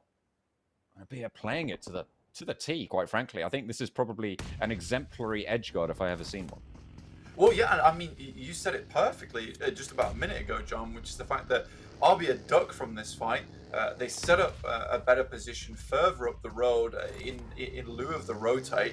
So, extremely well done. And they're doing it again to Falcon. So, they're just putting them on their knees, leaving, and then setting up elsewhere, getting a better position in the circle. So, really, really well done to ABIAH. That is a beautiful play. Over there, you can see Cryptics. They're having a very bad time versus iKURD. We've got the map on our right side screen, so let's quickly touch on that very shortly too. You have KURD squad in a lovely compound down towards the south side. If we head onto that one, a lot of these teams playing around the fences, which is very nice. Galaxy Racers just on the edge of our screens, just peeking through there on that southwest side. Cryptics trying to hold on out, but it's not going super well right now. iKURD YaLLa Esports pretty close by. 3 of them standing. Smoke's bloomed, and there's a little bit more hope, but no, the need to finally find the final kill, as I like to say. The iKURD YaLLa Esports team pick up the points, and they'll stay alive for now. A mad dash across the airfield there, coming through from ABIAH Esports, and funnily enough, they're going to make it over some ridge lines. Lusail Esports let that one drop. Yeah, I feel like Lusail were so surprised by what they saw, they forgot to pull the trigger on any of it. But it's a great shot back towards Aziz coming through from Lusail, and they do not let ABIAH have the last laugh in this fight in terms of getting away so easily. Salam just starting to throw those nades over the top, and ABIAH trying to regroup with those resurrects coming through now. There's the team. We're just taking a quick look at what's currently happening. Most of the teams starting to get bunched up, so already we've had such an exciting day with one team doing so well. We had a Sosnovka finish. I don't think you could ask for a better day one to our Super Weekend. Come on, take the shot. Yes, beautifully done. Goodness me, landing that. That's pretty nice. Pretty nice indeed. A nice little present. Aziz a little bit further down, so it has to drop off the wing. Could be tricky though. There's a lot of players looking that way with how the circle's fallen. Falcons, not down and out just yet. They've still got one player alive, but they've had a real bad time of it. However, with the edge guard alleviated, maybe they'll be able to sneak in fairly unnoticed. Perhaps. ABIAH can throw down those smokes. They know exactly which angles they need to be prepared for now, which is great. And they've survived all of them. So potentially here now they can just live for a little bit longer playing in this airfield. They do have Lusail starting to spread out just over towards their sides. So they need to be worried about that for the time being. So they are just throwing shots backwards towards them. And this is more about just, marking their presence and letting teams know that they can't push their position easily. Boyka spats RT9 off in the distance. That's Zico. Doesn't seem to be aware he's being shot at though, which is a little bit unfortunate. KURD squad really just playing the gamble here with that southern side hold. Galaxy Racers waiting to see which compound need to hit. A central circle shift blank, and it goes straight onto that central position. Going to isolate the players in the compounds, though, on the airfield strip. It's going to be difficult for them to play it. There is some shots coming their way now from KURD squad, who have moved up from that south side. RAT, Fidan, the AWM in hand.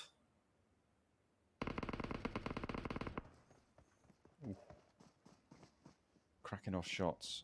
I feel like this is the calm before the storm. All of these three teams are going to have to move down. It's going to be hell to pay. Yeah, they're getting closed on by Lusail, who are starting to move through. Very difficult to hold that position.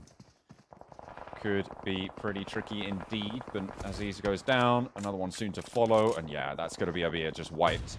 Lusail, they let them get into position, but they were just saving them for later. They pick the morsel out the beard and add it towards that chicken dinner. That they do, John. A little bit gross, but you know, sometimes you got to do what you got to do.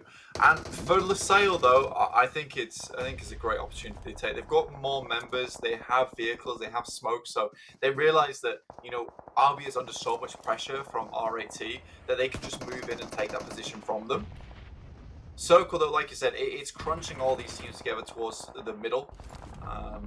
And you're going to get this compact coming through now, and we'll see which teams come out looking prettier on the end, to be honest with you. Last, Jesus Christ, this is a mad dash and a half. He 100% is dead. Yeah, both back tyres go out, the starts the spin, and the death spiral finalises Falcon's fate. They are going to go down, eliminated out in 8th. 22 players alive, 7 teams remain. An average of 3 and 1/7 players per team to be left. Yeah, it's very quick maths, isn't it? I'm very proud of myself. Thank you. Can you send me my gold star in the post? I appreciate it. I will do. I've got a little whiteboard actually where I've got all your gold stars tallied up. I take a photo and then I replicate it and send it to you in the post. Sweet. Look forward to it. Should be good. But over the top there, Real Tiger 9 taking a couple of nades, but giving them out as well. RICO Infinity team just trying to hold their position on the east. Yeah, KURD squad's got a great spot, holding on top of that building. Volt is playing this perfectly, just peeking out now and again. He just wants to not take down teams, but he wants to, you know, put the hurt on. He wants these teams limping by the time KURD squad makes their way into the circle and really milk that position for all that he can on top of it. RAT, obviously they are one of the victims from KURD squad's push, and Aram actually already moved up, so taking position for KURD squad whilst the rest of them laid down suppressing fire. Really, really good play here. Now he can drop down some smokes, and it makes the actual mad dash in the vehicles from KURD squad so much easier getting into the circle. Galaxy Racers also moving up just with the 3. We saw them lose Hamodi earlier, so that unfortunate push where the player was behind the door. CS Katon. Just looking down towards RT9, not to be mistaken with RAT. I know it does. There's a lot of R's and a lot of T's, and only one number separates them at the moment, and not too much distance either. Across the way, Galaxy Racer have the bead as well. 5 kills for KURD squad. They're one of the teams towards the top of the tables. Actually, if they're taking shots towards Galaxy Racer, trying to hamper that progress of opening the gap, could be good news for them. iKURD Esports also not too far off at the moment in those overall standings. So 8 kills already on the game. They can get more on the board. Great, fantastic stuff. But they are all very, very close to one another. Plenty of teams are looking their way. Yeah, honestly, I think that what you're looking at right now is how long teams can hold out, because Med's going to be low, Utility's going to be low, Fate's already taken a knock and a flush here on top of it. Volt's down from KURD squad, so wasn't all able to make it all the way over to Aram, who, like I said, did drop the vehicles in onto a small rock, drop the smokes on top of it, but they should be able to get each other back up again. Callagher hits the 600 damage mark. Currently, KURD squad the only team in the lobby with all 4 alive. I'll take that back. They just lose 1. Yeah, I was going to say, you've got to eat your words on that one. I mean, it's all going down here in the military base finish. It's on the south side of the airfield, and KURD squad now starting to take knocks, but so is everybody else in the lobby. 6 teams remain. Because we are going to find another team getting eliminated on the north side. That's iKURD Esports going down to Lusail on that fight. as the 600 damage tickers start to rack up across the board. Galaxy Racer, they take another knock. 3 players are alive for them. Look at that. They continue to keep on going with the 600 damages. Goodness me. Everybody getting their 2 cents in. There are some specific players in this lobby with some fantastic angles. Unfortunately, Ralph tries to take an off angle for Galaxy Racers. I don't think you pick him up here. Honestly, I think you leave him. In my opinion, you know, most of these players in this lobby are going to be sat at a 2. Just give up the death. You know, he tried to take the off angle. It could have been good. Unfortunately, he doesn't hit the mark there. So you control most of the southwest side, and you control the circle too. So this is a perfect opportunity. Let's look at the number counts right now. Only Tiger 9 with a 3 alive here at the moment. Oh my god, I keep having to eat my words again. These dinners have been served up too quickly for me to eat. Oh, you're going to have to expand your belly in some direction because there's so much more to chomp down on here. The circle going down southwest between 2 teams here.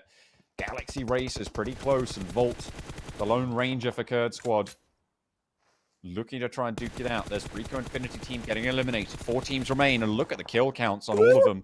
It's so close. Volt goes down. Finally, KURD squad going out. And Galaxy Racer now with 2 players looking to try and stand strong, but Lord goes down.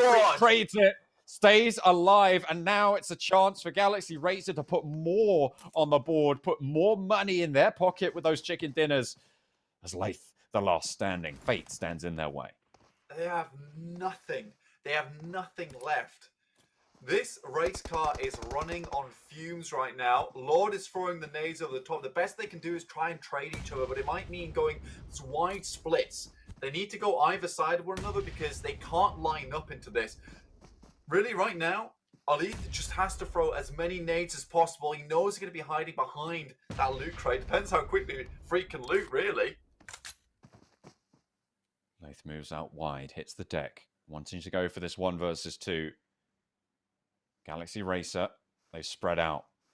They don't want to take the immediate 1-2. They don't want to get lined up and sprayed down. The smokes to cover, and the ground is open. A bush has been found. Drop the backpack out as well, which means that Lath a little bit lower of a profile. Heals have been found. Freak moving around as well. No info. This is a really good couple of smokes coming out from Lyth, sorry. Because it isolates one angle onto him.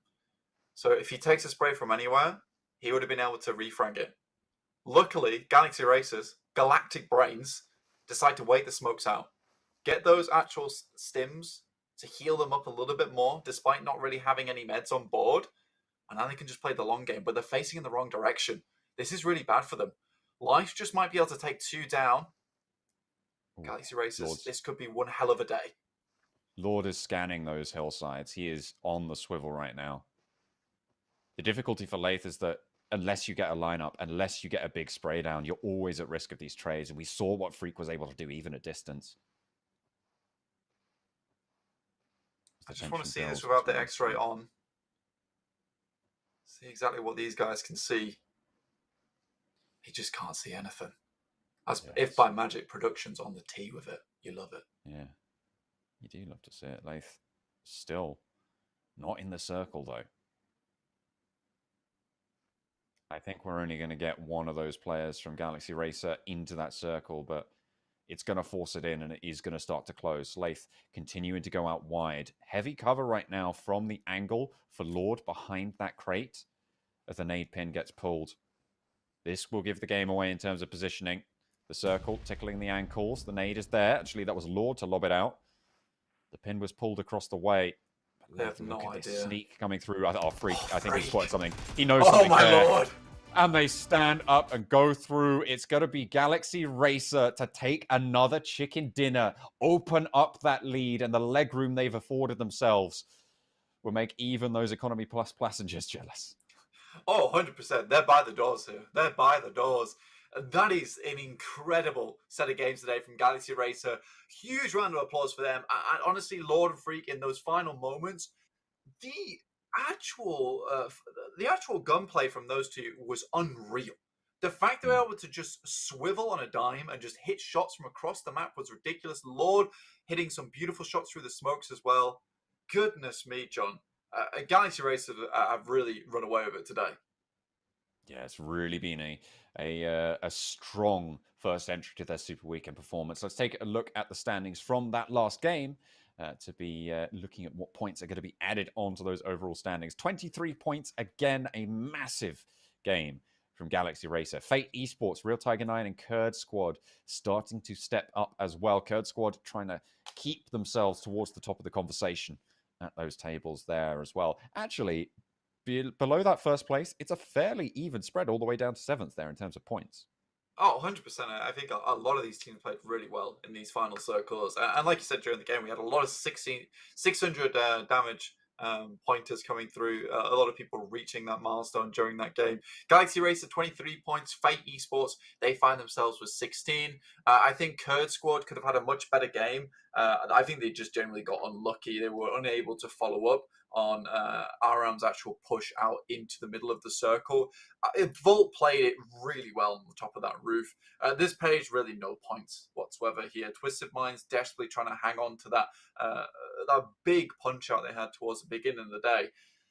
Really, a lot of the conversation needs to be around your boys from KURD Squad as well as Galaxy Racers.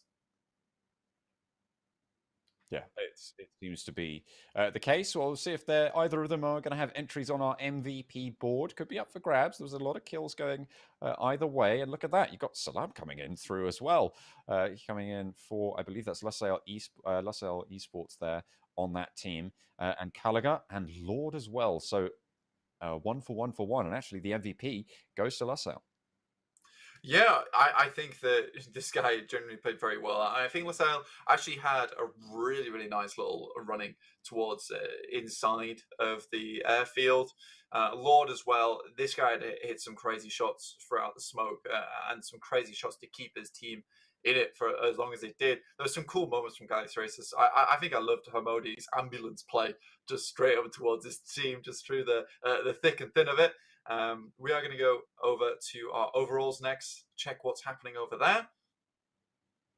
Wow. 1 day, 3 digits. Galaxy Racer break the 100 mark. 105 points in 5 games. That's over a 20-point average, specifically a 21-point average.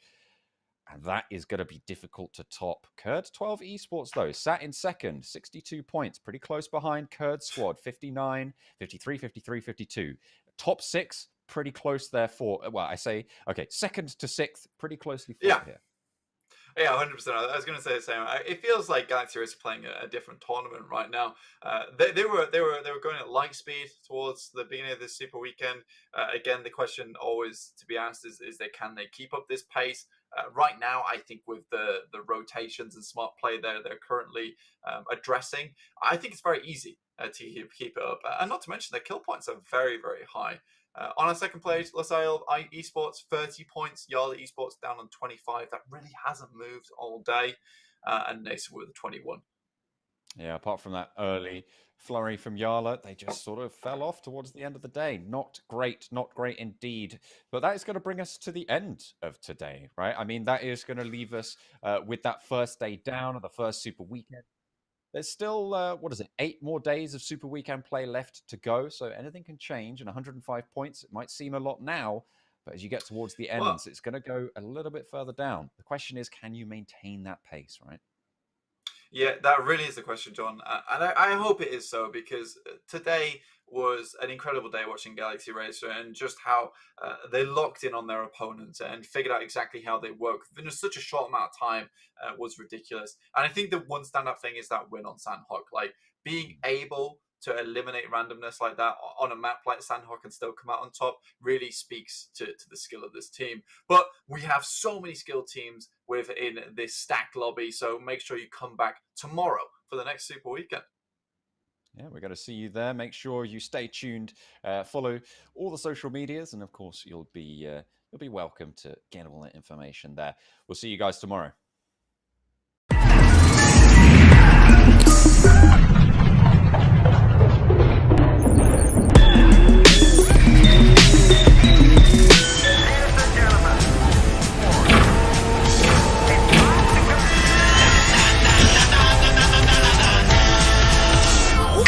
Mr. DJ.